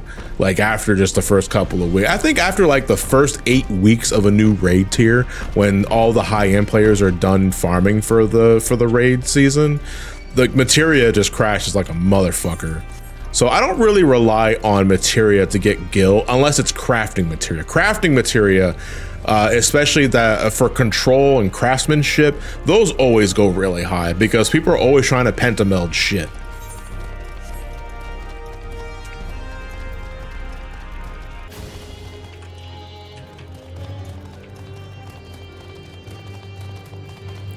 $7.2 Savage drops and suddenly 100k for first week, upcharging rares taking their merc run. Absolutely.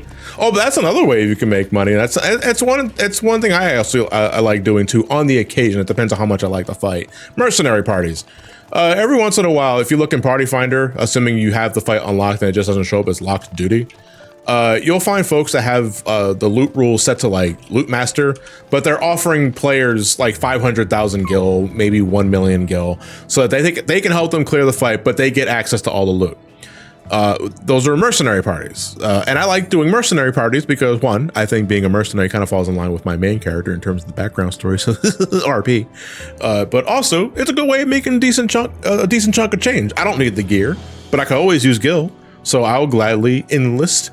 I will gladly sign up for a mercenary party to help them get their loot and whatever they need, and I get a good chunk of change.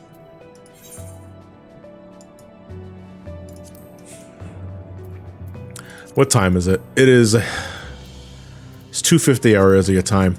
I don't know, Xenon. I'm getting kind of bored farming the wind sprites. I'm thinking we're probably gonna call it here for Pyros. I'm not gonna call it an end for the stream just yet. I'm gonna do some roulettes so that I can get out of here.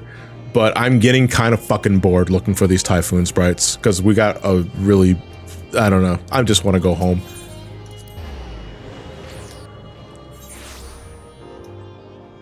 How UCOP pro? No, not tonight. My second attempt in UCOP is going to be next weekend, but that is a problem for next weekend. Let me see. How can you tell what's a mercenary party? Mercenary parties are usually they're parties that people set up that promise to pay you a certain amount of money in exchange for them having free access to the loot. So you're not getting gear for that run because the party lead is getting the loot, but to compensate, they give you money. And that's a mercenary party. They usually put it in the PF description, the Party Finder description. I'll do MSQ next EUREKA stream because the next EUREKA stream I'm not gonna be doing late at night. But I also I think I got some lock boxes so I can at least exchange some shit here. I'm glad I got that hairstyle though. I'm glad I got a gold. You know, it's funny that gold chest that you saw me got with the bunny earlier in the stream, I think I want to say off the top of my head, was the first time I ever got a gold chest from a bunny in EUREKA. Because I don't care about EUREKA enough to do that shit consistently. Oh, I got a platinum piece. I did my Doma stuff already, right? I want to say so. Hold on, let me go sell my stuff. Sell you, I'll sell you. I'm holding on to you because I know a couple of orphans that could really use this platinum piece. There we go. All right, Xenon, I do appreciate the company. Thank you for helping me fill out most of the challenge log. We didn't do all the sprites and we didn't do all the Ashkin because fuck, man, like life's too short. We did grow a couple of levels today, so like we went from 39 to 41, and we can do the next MSQ quest for EUREKA. But I'm gonna say that for the next stream. But again, I'm not wrapping the stream up just yet. I'm gonna do a couple of roulettes. If you would like to join me for roulettes, I am in Pier 1 in Kugane after I exit.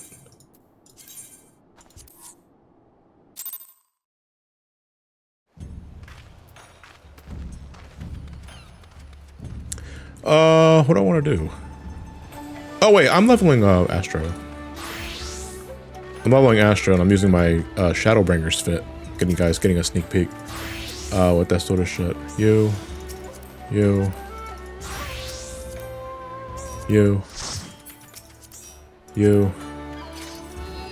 Is that everybody? I'm gonna give it another minute, see if anyone else wants to jump. Oh.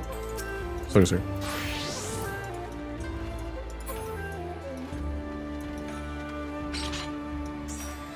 And yeah, I think that's a full squad.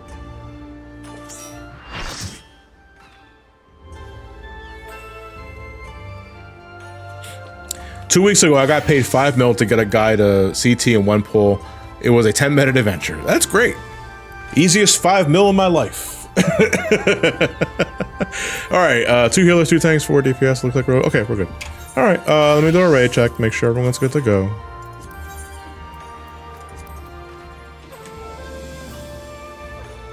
I should get back to 14, but on a BG3, Baldur's Gate, 3 for the last month. Nah, man, it was like, right now we're in a bit of a lull for 14 in terms of major patches, man. So I'd say no rush. Don't feel obligated if you don't want to. If that's what it is, I don't know. Sometimes I got friends who feel like they need to play 14 out of obligation rather than because they want to, and it's like, don't fucking play the game if you don't feel like it, man. What do you do for naming your retainers? Okay, I can answer this. So on my main character, my retainers are named after family members. Most dead. For Ramani, the 2 retainers are based off of characters that are part of Ramani's life, but I have not developed at all, so they're just kind of in name only. And they're also references to other OCs that I made a very long time ago.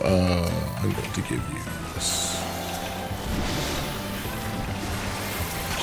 Oh, since everyone here is in the party, by the way, when Ultros does his fucking really annoying turn you into an imp thing, if you're an imp, stand in front of Ultros, because what you want to do is you want to collect stacks of water that you get whenever he does Aqua Breath, because after enough time passes, Typhon is gonna go center, and he's gonna start getting ready to prepare his snort attack.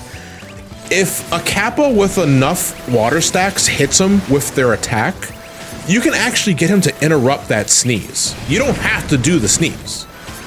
The problem is that this fight is from a Realm Reborn. It's old as fuck. And a lot of people just don't know it, that the imps are a part of the fight's design. They're a mechanic of this fight. Don't fucking fall off of the arena.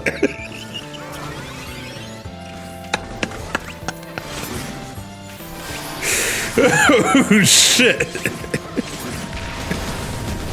I just witnessed the murder. Oh shit, that was funny. All right, hold on. I'm gonna do aspected Helios just to make sure everyone's got a regen.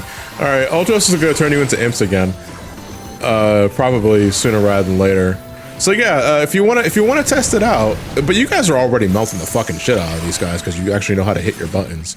If you're an imp, stand in front of Ultros so that you could take his Aqua Breaths and you start building water stacks. Again, it doesn't really matter if you don't, because you guys are already melting the fucking shit out of these guys. We're about to kill Ultros right here. I'm gonna pop div while you guys are an imp. I'm gonna give myself the balance. That felt good. I think I'll give myself a spire and an arrow too. You know something else that I just learned to go back to the topic of, despite how long I've been playing this game, I'm still finding new shit out.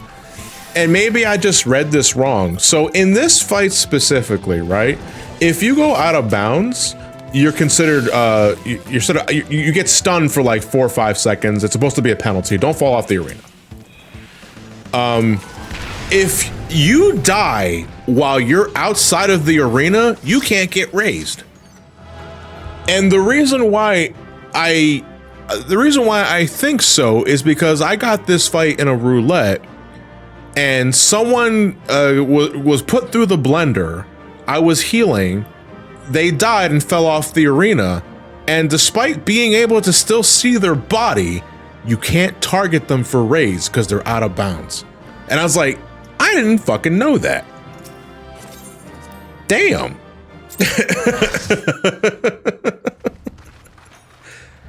Crazy as shit. The shit that you just find out.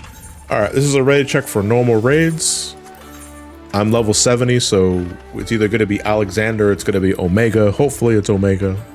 And if we get Omega, hopefully it's not outright and it's not the eyeball. Because I feel like I get those two the most. And I don't mind the eyeball, but you know, also like, can we spruce it up a bit? Now, if we're gonna get Alexander, I hope it's not A1 or A2, because holy shit, I'm falling asleep.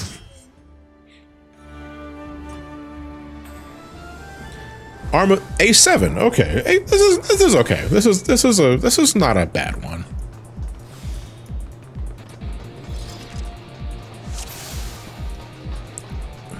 Man, nothing makes me more soft than normal raid and it's Alexander and it's A1 or A2. Because, I mean, A1, it's whatever. A2, though, is such a fucking bore. If we're talking about a fight that needs to... Well, I mean series of fights that need to be redesigned or at least redone, the first raid series of Alexander needs that touch up. Because A2 especially is such a big fucking nothing burger of a fight. It's not even a fight. It's just ads. It's just ad rush. And there's not, you don't even have to ride the Godwalker and do the bombs. The bombs do nothing.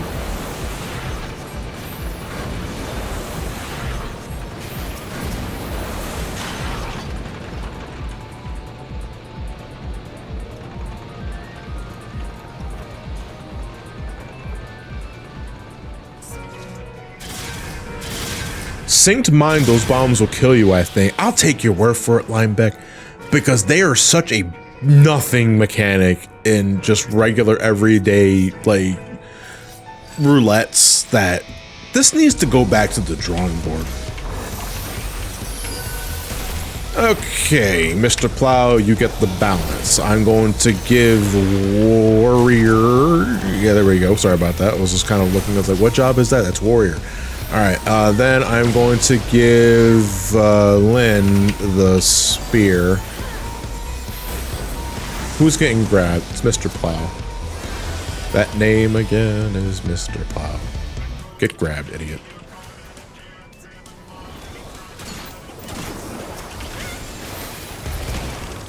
I mean, I do the Godwalker just for variety. See, the way I look at it though, there's nothing significant to gain from using the Godwalker for mechanics that don't matter. So that's one less player fighting the ads, and it's like, yeah, this is now going to take slightly longer. Not the end of the way. I ultimately don't give a shit at the end of the day. But it's like, I just think from bottom up, that fight needs a redesign.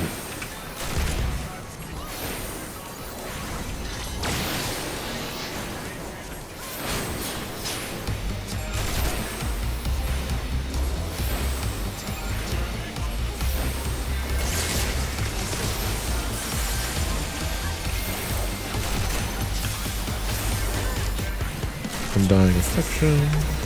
Hearts out.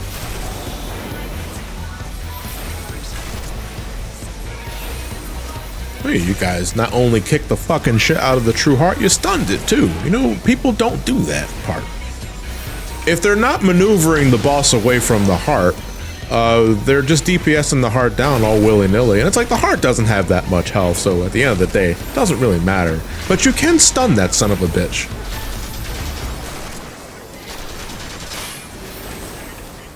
Who's getting targeted? A tank. Oh.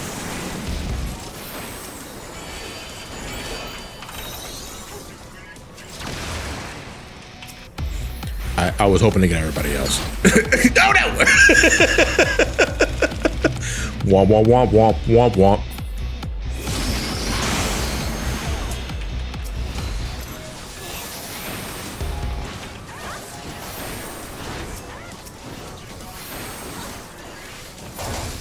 Ow. Yo, that fucking hurt. Am I frozen? Oh. Ahsoka, how could you let that happen? Why'd you do that?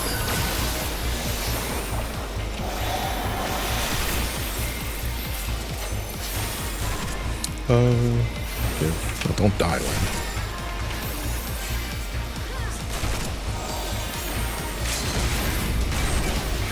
Pray, I'm getting grabbed. Help me! What does this mean? What did this marker mean? What's going on?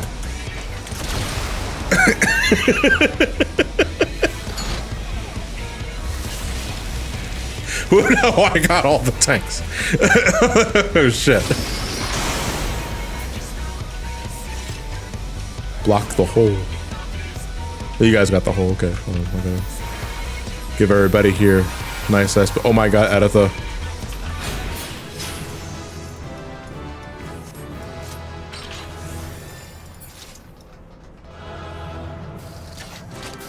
No, no, don't do that. Haha. Suckers. I wanted them to do that. I actually rolled all the loot for the Alexander stuff. I have so many fucking totems for all the normal raids that towards the end of the Stormblood series, I'm going to be trading all that in. I'm going to get all the company seals. I'm going to de-synth the fucking shit out of everything and make all the money with the demi materia that I'm going to get. Ramani is going to be rolling in on the big bucks towards Shadowbringers. Mark my words, that's what's going to happen. All right. I'm going to ready check for Alliance. We're not going to get anything more than Evilise, probably. It depends on the level. But if you guys would like to stay for Alliance, just hit yes. If not, then you can just leave. Does anybody else go, it's viping time before viping all over the place? Yeah, that's what's that's you're describing reawaken as a mechanic. It's what you cover yourself on fire. Okay, we're gonna do Alliance right next then. This will be the last thing we do for the night. This is gonna be one of our only Stormblood streams, by the way. But we're not gonna go ocean fishing because it's late at night. The next boat is in 3 in the morning. And I don't feel like waiting that long for a boat that doesn't exist. Hey, I have that emote on my main character. And you know what? I like the emote. I did not like the role quest this time. I hate to be a stick in the mud in regards to like talking about elements of Dawntrail that I did not like. I thought the role quest this time was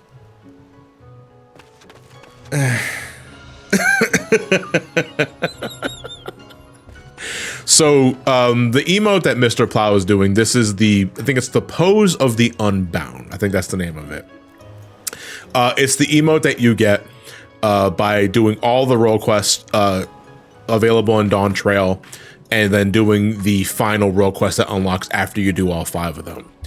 And that's fine. Normally they like to lock an emote or a glamour item behind that. That's fine. And role quests, you know, you can take or leave. It depends on if you like the story that's being told. And I did enjoy the Shadowbringers one, even if I didn't like all of them in there. And I thought the Endwalker ones were just fine too. The Dawntrail one, though, decides to try and play up the Hyux, but not in the same sort of funny sort of Hyux that Hildebrand does, because Hildebrand, I love Hildebrand. I look forward to every expansion that Hildebrand is a part of because I generally love the sense of physical comedy, the timing, and that sort of shit, and that's great.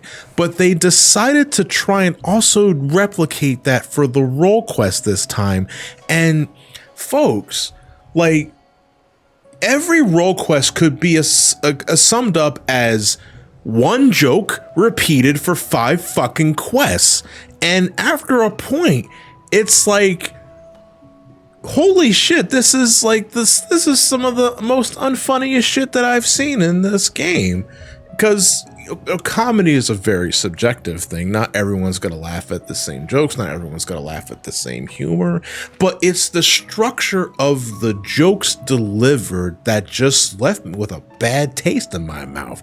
You know, not to give too many details away, but there was one particular quest line where the artifact in question allows you to mimic any person that you can think of. And the joke, I shit you not, that they repeat 5 fucking times is person transforms into this one, tries to trick people into thinking that they're them. Hey, you're not them. Oh shit, need to run away. Arrow shoot. I missed.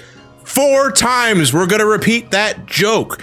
And like, god damn, like you guys needed to introduce more layers or different punchlines because it's the same fucking joke for all the quest lines. And I'm not saying I didn't hate all of it, but that is the main problem I have with the setup with most of the role quests. They got one joke for that one character that they just repeat. And it's like, dude, fucking Saturday morning cartoons have more layers to this shit. And I don't know what style of comedy you're trying to replicate, and I'm sorry again to be the stick in the mud, but I'm not laughing at any of these jokes. I just don't find it funny. And, you know, it just didn't really do anything for me.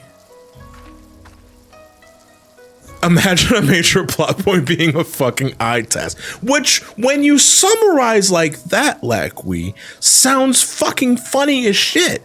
But when you actually experience it, it's so repetitive. And you really feel the repetition and when just how much these jokes just keep repeating itself, man. And I get it, like Dawntrail is meant to be like, again, the reset button. It's a beach episode, not really a beach episode, but still, like the vibes heading into the expansion was like, we saved the universe, it's time for a break, I guess, maybe. But I think they went too far in the spectrum on the other side, where it is all comedy and the jokes just don't land. I think that's what it is. Like the joke just doesn't land for me, and it was pretty miserable for me getting to experience these stories because I was like, man, I don't fucking care about anybody here, and I don't find it very funny, you know. I think the alchemy one was funny, and the punchline in the newest one got me to laugh a little. But yeah, I feel they are a bit one note. Yeah, they're very one note. I'm not going ever down here, you know. All right, Alliance raid. All right, so what are we going to get? And why is it going to be World of Darkness?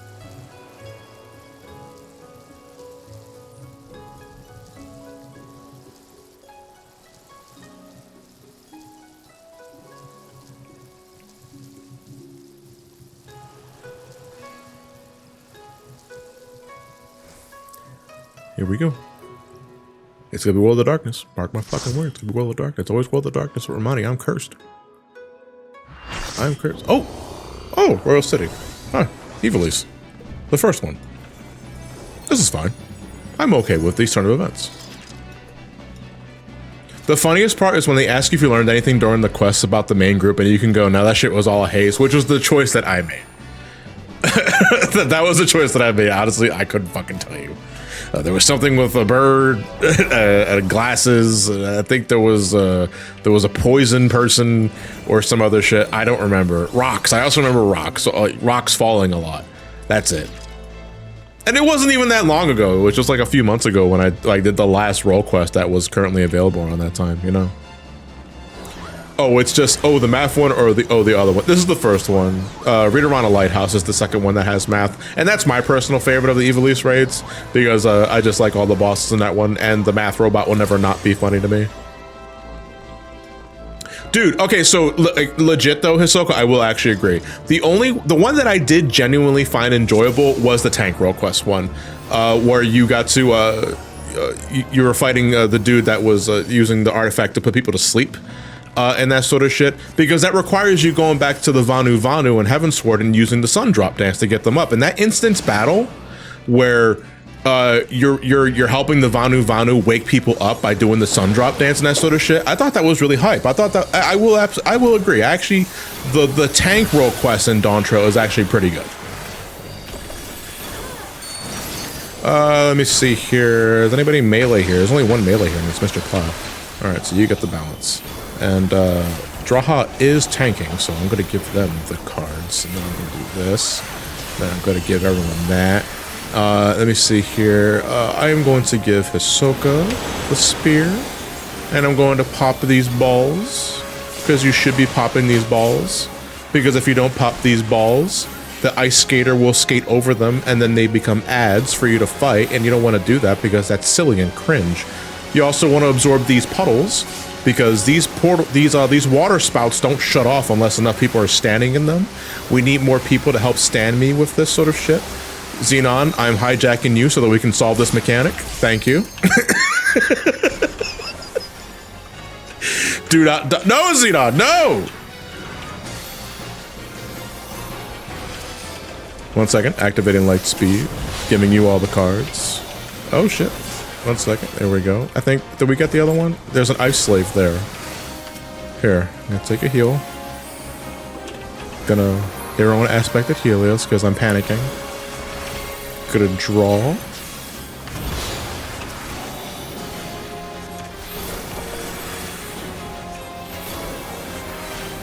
But honestly, played the melee one on release, and I honestly cannot actually remember shit about it. Yeah, like, that's my point, man. Okay, well, I've already rubbed in, like, again, like, I didn't like the quest. I made that point very clear at this time.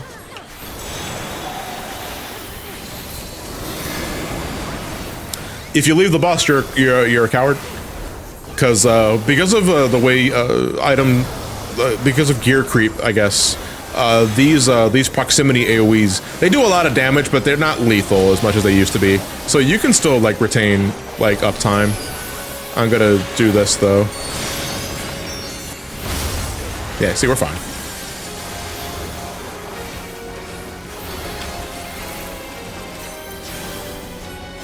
Juno, you get the spear.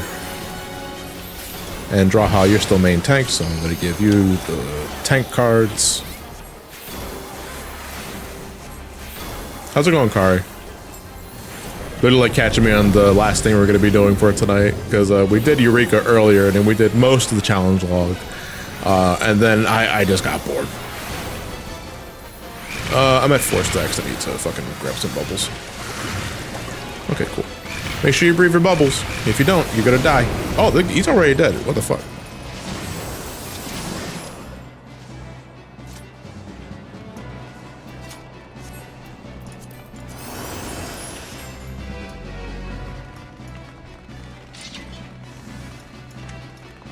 This fight synced mine was really tough. What was it about it that, because I'm assuming you did that line back. Hey. If there's anyone that can speak about this fight minimum idle level being tough, I did this when it came out with the brain scratch free company. And you want to know how long it took us to do it? I know I shared this story before, but I have to repeat it every single time because it flummoxes me. It took us the entire lockout. This instance is 2 hours long. There's an hour 15 on this clock left. We cleared the last fight at the last second. There was 2 seconds left on the clock when we did the last hit on the final boss. People were that bad at this fight when it released. Now, granted, a part of it was because it's new. Nobody knew how the fights worked and that sort of shit. But after 2 hours, you start to wonder if people are paying attention.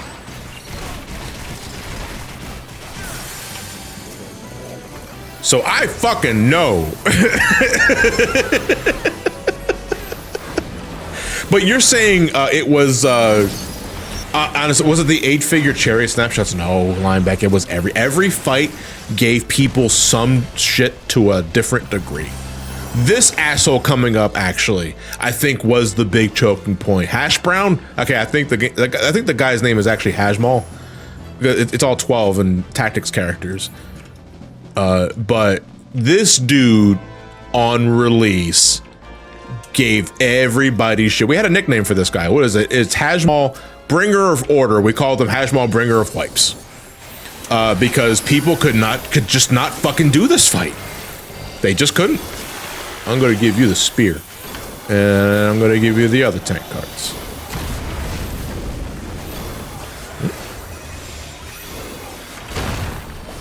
Don't fucking stand on the AoEs, Juno.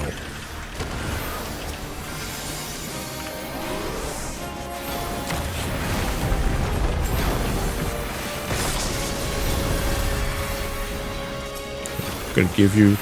You are dead. Okay, I will. Okay, I think Daimo's got the raise on that one. Thank you very much. I'm going to target you though. I'm going to give you a essential dignity.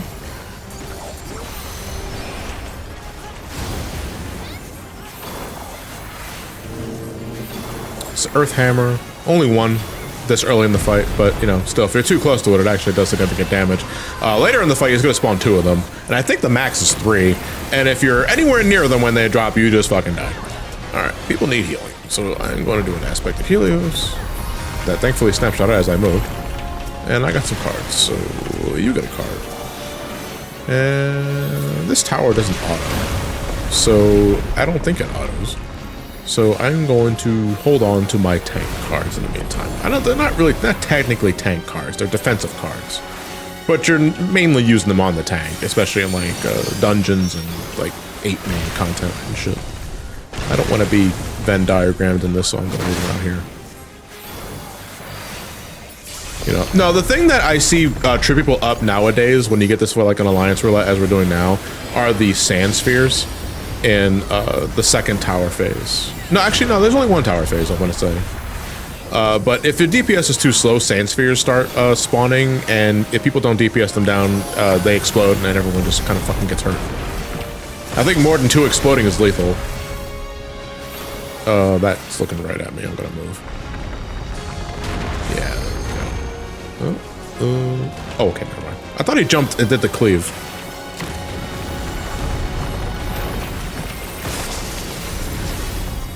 Okay, I'm fine here. I'm gonna give you the spear. Don't get cleaved.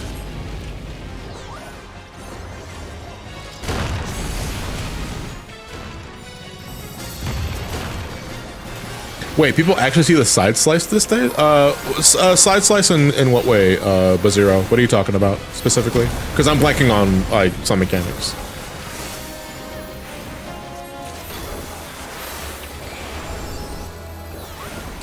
They really did just take this cleave and decide to make a fight around it. It's funny though. Like when he does Rock Cutter, because Rock Cutter is a cleave. And if there's anybody near the tank when he does it, they just eat shit. I'm actually surprised Senate there didn't die. All right, this is Earth Hammer 2. There's 2 of them, so just get the fuck away from them.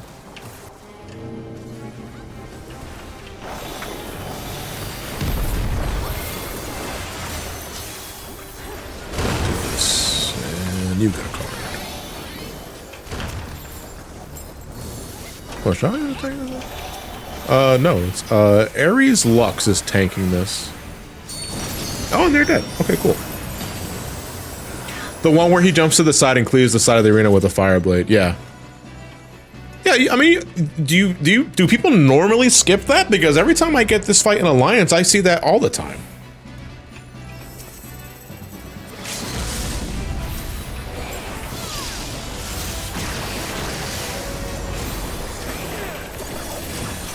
Yeah, actually, no, I'm gonna use Div here because the downtime between this fight and the other fight is pretty long. So, Div should be up by the Chariot dude. That is the next boss after this, right? Yeah, I believe so. Okay, I'm going to give... Fuck it, my F7 key is actually on the fritz. Because as a healer, that's how I'm targeting party members. Everybody here corresponds to an F key on my keyboard. So if I want to target Draha, I have to... Did no one stun that fucking Chimera? I'm gonna give you an Esena because I know what that is on my hotbar. Anyway, what I was talking about, right? So I target party members as a healer via my F keys on my keyboard. So if I want to target Draha, I hit F2. If I want to target Daimos, F3, F4, F5, F6, and so on and so forth. Because I'm not really into mousing over target names, because I tend to lose track of my mouse when I'm in the thick of it, and I panic when I can't see my mouse. So I just rely on my keyboard presses. The problem with this though is that if a keyboard buttons clicks or sticks for whatever reason, or just becomes unresponsive, like my F7 key, I suddenly cannot target party member number 7, which in this case is Lynn. So if Lynn needs shit, I gotta manually like click on their name to make sure that I can give them a heal. Just put the least important person on the 7th slot. I can't put my name on that. I mean, actually, you can adjust party member orders if you go to like the party settings. You have to do that for fucking top to make debuffs easier to read. And now, if you want to talk about another reason why I fucking hate that fight. Every instance of progging that fight began with make sure your party list is set up properly so you can do debuffs correctly. It was like, oh fuck, man, I'm so tired of this. When I get to top, you want to help me with that? If you're genuinely considering doing top, I wish you the best of luck, but you can kiss my ass. Hell no. No, I do not want to go back in the top like anytime soon. That fight, I don't think is good at all. I did not find it enjoyable. I will be trying top again way later down the road with Ramani, you know, because I want Ramani to get his ultimate clears at some point or another, but not top. I'm going through as order is released anyway, so after I do UCOB and we'll tease the next one. If I ever do top, I need a group of 7 people I know I won't grow to hate. I mean, that's another thing, isn't it, about it too? But isn't that always the gambit you run with recruiting folks for ultimate party and that sort of shit? That's 8 people we're talking about altogether, including yourself. Not everybody, and it's honestly like the most, it's the suckiest thing about being involved in a group for ultimates or savages otherwise, is that there's this underlying feeling that you always say to yourself, fuck man, I hope everybody can get along. And for the most part, people do, but then you start getting the traits and the personalities of a particular folks. It's like, wow, I wish this person would just shut the fuck up, you know? And it's like, you don't want to be, you don't want to come off as rude or like, and have you, and you also don't want to come off as too try-hardy, because at the end of the day, who fucking cares? And also, who are you? But at the same time, you always don't, you're kind of thinking to yourself, man, like, I hope I can get along with everybody here, and I hope our progging can go relatively comfortably. But, you know, nothing's perfect, and you're going to eventually run into some bad eggs, or not so much bad eggs, but people that make you feel uncomfortable being around, because fuck, you are so unfunny. But, you know, that is the one aspect of the high-end scene that I, honest to God, don't like. It's just, you know, you're gonna be with these people for a bit as you learn the ins and outs and intricacies of some of the most difficult content Final Fantasy XIV has to offer. And it's not necessarily 14's fault, it's the social aspect of the game. And unfortunately, the social aspect of the game requires you to be social with other people. So if you are antisocial in any form or fashion, you're miserable.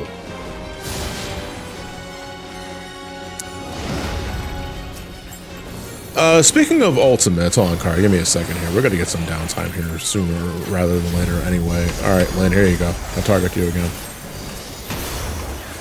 I gave you that Esena like way fucking later than you needed to, Draha, but that's fine. Speaking of ultimates, on a scale of 1 to 10, how hard would you rank DSR? That's another one I want to lock at some point. DSR, so if we're talking on difficulty, and just like genuine difficulty and not like bullshit, I fucking hate it here. DSR, I would rank from 1 to 10. I would rank it as a 9.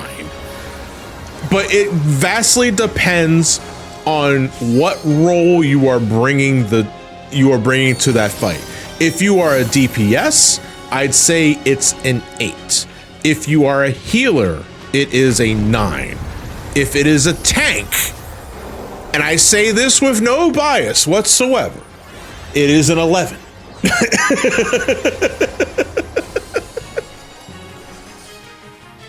Fuck. I love DSR. I love DSR. I do. I do genuinely love that fight. But as a tank, double dragon phase 6 was it? Or phase 5, I don't remember what phase those. There's so many fucking phases in that fight. Is the drizzling shits as a tank because of there's so much responsibility you have to make sure no one else eats shit. I ate a lot of shit during my prog. It is the one aspect of DSR I do not like as a tank. I've never done DSR as any other role though, so I can't really answer that question like genuinely or faithfully with all the metrics. Ah, fuck, I got trampled. Oh, you can't estimate that damage down either. That sucks.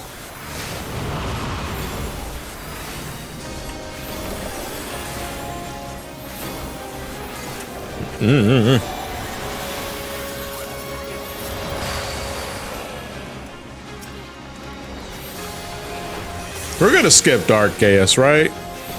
Yeah, we can do that, right? That's the phase where he decides to go and hide in the dark, and you have to interact with these circles to get him to, you know, turn the lights on. And he says, "Ah, fuck! Turn the lights on." Then he gets angry and cringe.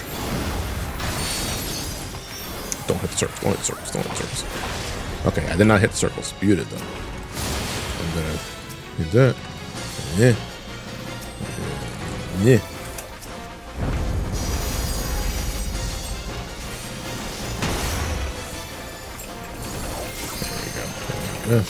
Okay.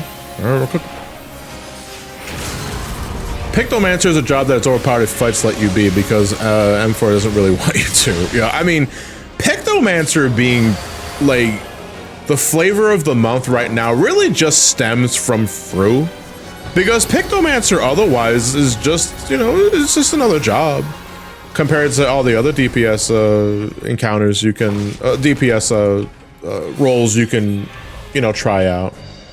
It's just Fru specifically really favors Pictomancer. But I'm not about to start job discourse because fuck, I'm so exhausted. Pictomancer's fun though. I love Picto. But I play every job in this game, you know, except Scholar. Like, Scholar is something that I level up via Summoner and I don't touch because I don't like Scholar. Scholar is a job that I will respect in its utility, and in the hands of a good Scholar player, man, you just don't take damage. And Expedience is also one of the best fucking abilities in the game. But don't ask me to play it, because I am garbage at it.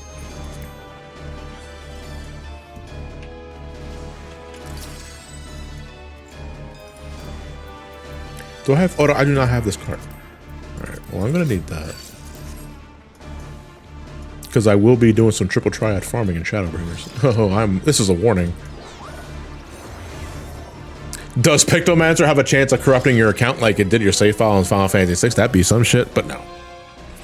Nah, Pictomancer doesn't corrupt anything. Well, I mean, it corrupts DPS players into thinking they're hot shit when they're really not. But, no, Pictomancer is just a bundle of fun. It's so whimsical. That's what I love about it. It's whimsical. My favorite, like, I get a dopamine rush whenever I do the hammer combo. You got like the bonk, bonk, then you got the flip, and then you got the spin.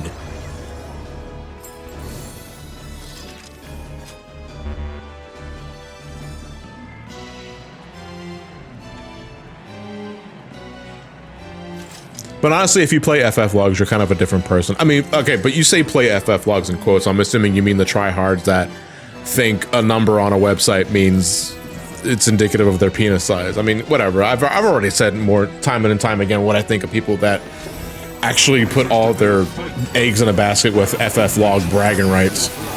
But, you know, as someone that does upload their parses and uploads their own logs for self-improvement, I see the appeal. It's what you do with that information that determines what kind of person you are.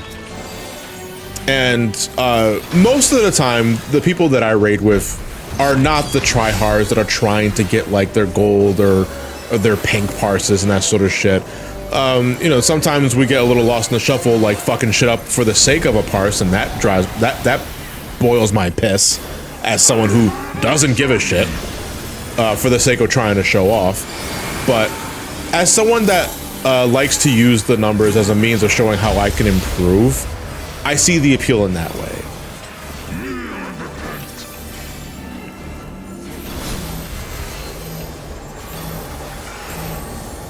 Let me see. I've been trying to decide my first magic DPS job to level up. Pictomancer seems tempting since I've only played Dragoon. Okay, so I'll be the first to say, maybe not use Pictomancer as your first magical DPS job, because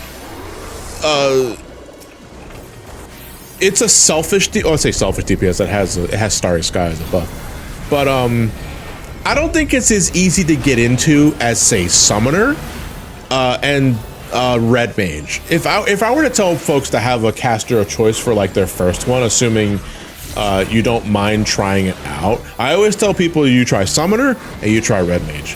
My bias will tell you to do Red Mage because I love Red Mage. Red Mage is my favorite caster in the game. But I think you'd have an easier time getting into Red Mage as your first caster role than Pictomancer. But by all means, it's your fucking sub. You do whatever the hell you want.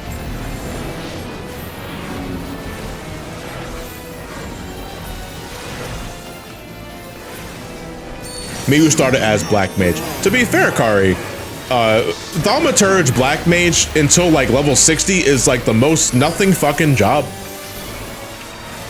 Very simple to get into, but man, once you start getting into Stormblood and other shit like that, that's when you gotta start paying attention. But no, at the same time though, I love Black Mage. Black Mage was my favorite DPS originally starting out. Was this Look At Him? I think it was Look At Him.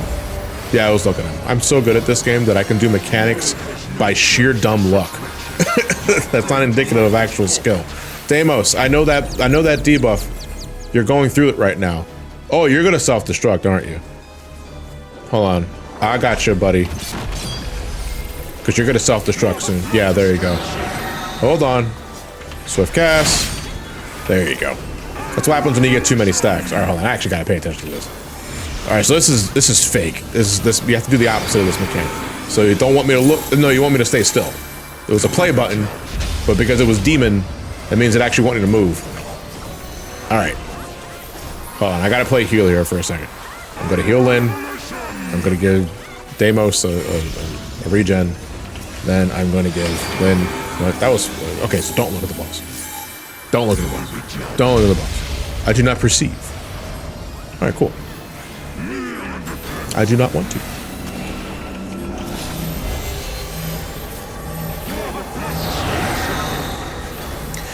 What was I saying? Black Mage. When I first started playing this game, Black Mage was my main DPS of choice because, well, I just like casters in general. In Final Fantasy, casters are generally my preferred classes to rock. And Black Mage around that time originally was hitting all the notes for me, so it was fine. But then once I got into Stormblood and towards Shadowbringers, the dynamic of Black Mage became like Black Mage has always been a turret. Like this is kind of like the running gag with Black Mage, especially with ley lines. You can't move, but damn, the damage is great. But there's also a lot of upkeep in regards to just making sure your dots are always ticking, making sure your fire timing is good, your ice timing is good, and you got the MP. But then after a while, I just kind of fell off of it because I thought it became too much. And I didn't play it nearly as much as I did. Nowadays, that's not really an issue. I love Black Mage, especially Dawntrail's Black Mage is legit fantastic. But to me, nothing beats Monk. Nothing beats Monk. Monk is my favorite DPS in the game, period. I fucking love Monk. There we go. Oh, do I already have that? Oh, I guess I don't. All right. I mean, it's good. I'm decenting all this. I do need that triple. A two. I'm never getting these damn cards, dude. I remember hating Red Mage back in the day. Though I feel half of it was just me hating the fact that I wanted a Spellblade and not a caster with the sword. Nowadays, I can actually like the job fun enough with the finisher chain. I do think Red Mage needs to spruce up a bit with its finisher, because like when Dawntrail was making the rounds, right? Everyone was making the joke that their level 100 capstone ability is just gonna be another continuation of your fucking Jolt combo. And that is not what happened, thankfully, but it was also like, that was kind of like the design philosophy of Red Mage starting with Shadowbringers. We're just got to add one more spot to your Ver Flare, your Ver Holy or Ver Flare combo. But all right, folks, we wrapped up. We did our trial, we did our normal raid, and we did our alliance. We did Eureka earlier. Sorry, King Arthur, we're just wrapping up, actually, because I've been streaming since around midnight, I want to say. But we're gonna be calling it a wrap here for this very late night Eureka stream. I do apologize that I went this late. I was supposed to stream earlier in the day for this, but IRL stuff got in the way, and then, you know, it was close to raid time, so I was like, you know, I said I was gonna stream, so I might as well have one of these late night streams where it's just me and you and the DK crew, and hopefully I was able to somewhat entertain you guys through my conversation and my absent-mindedness, because it's really obvious when I'm playing the game and trying to play the game, and it's like, oh, he's trying so hard to answer these questions and he's clearly not paying attention to what's happening on the fucking screen. That poor little fuck. I wish these 14 streams were more often. That is the biggest fucking census. That's all I stream is fucking 14. No, but the streams, after I get the randomizer done, as I'm doing the more sporadic 14 streams, I'm actually going to be slowing down on Twitch's end for just a bit so that I can get back to working on the Final Fantasy IX video on the main channel, because that video is big. That video is big, and it's going to need a lot of work. And it's also I have not made a review since December, and I need to fucking work on that. I got people supporting me on both Twitch and Patreon, and I don't want to fucking make them wait. More accurately, I made them wait long enough already, and I got to get my ducks in a row because January is almost over. SGB's back. It's time for Some Call Me Giant to come back too. But okay, everyone here that's currently doing memes and other shit, thank you all for joining and partaking in the festivities. I will catch you guys in the next 14 stream sometime later next week, more Eureka. And then on next Saturday, we're back in UCOB territory as we attempt to get Ramani their UCOB clear and get them that fancy legend title that I'm never going to use.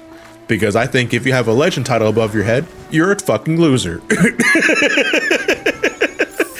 But anyway, I don't think anyone is, I don't think anyone of my mutuals are awake to raid, so I'm just gonna humor the idea. I don't see anybody live on my end that's currently streaming.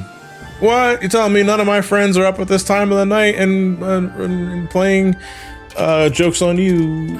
We're going to, let's find someone playing 14. Why not? Let's see here. Look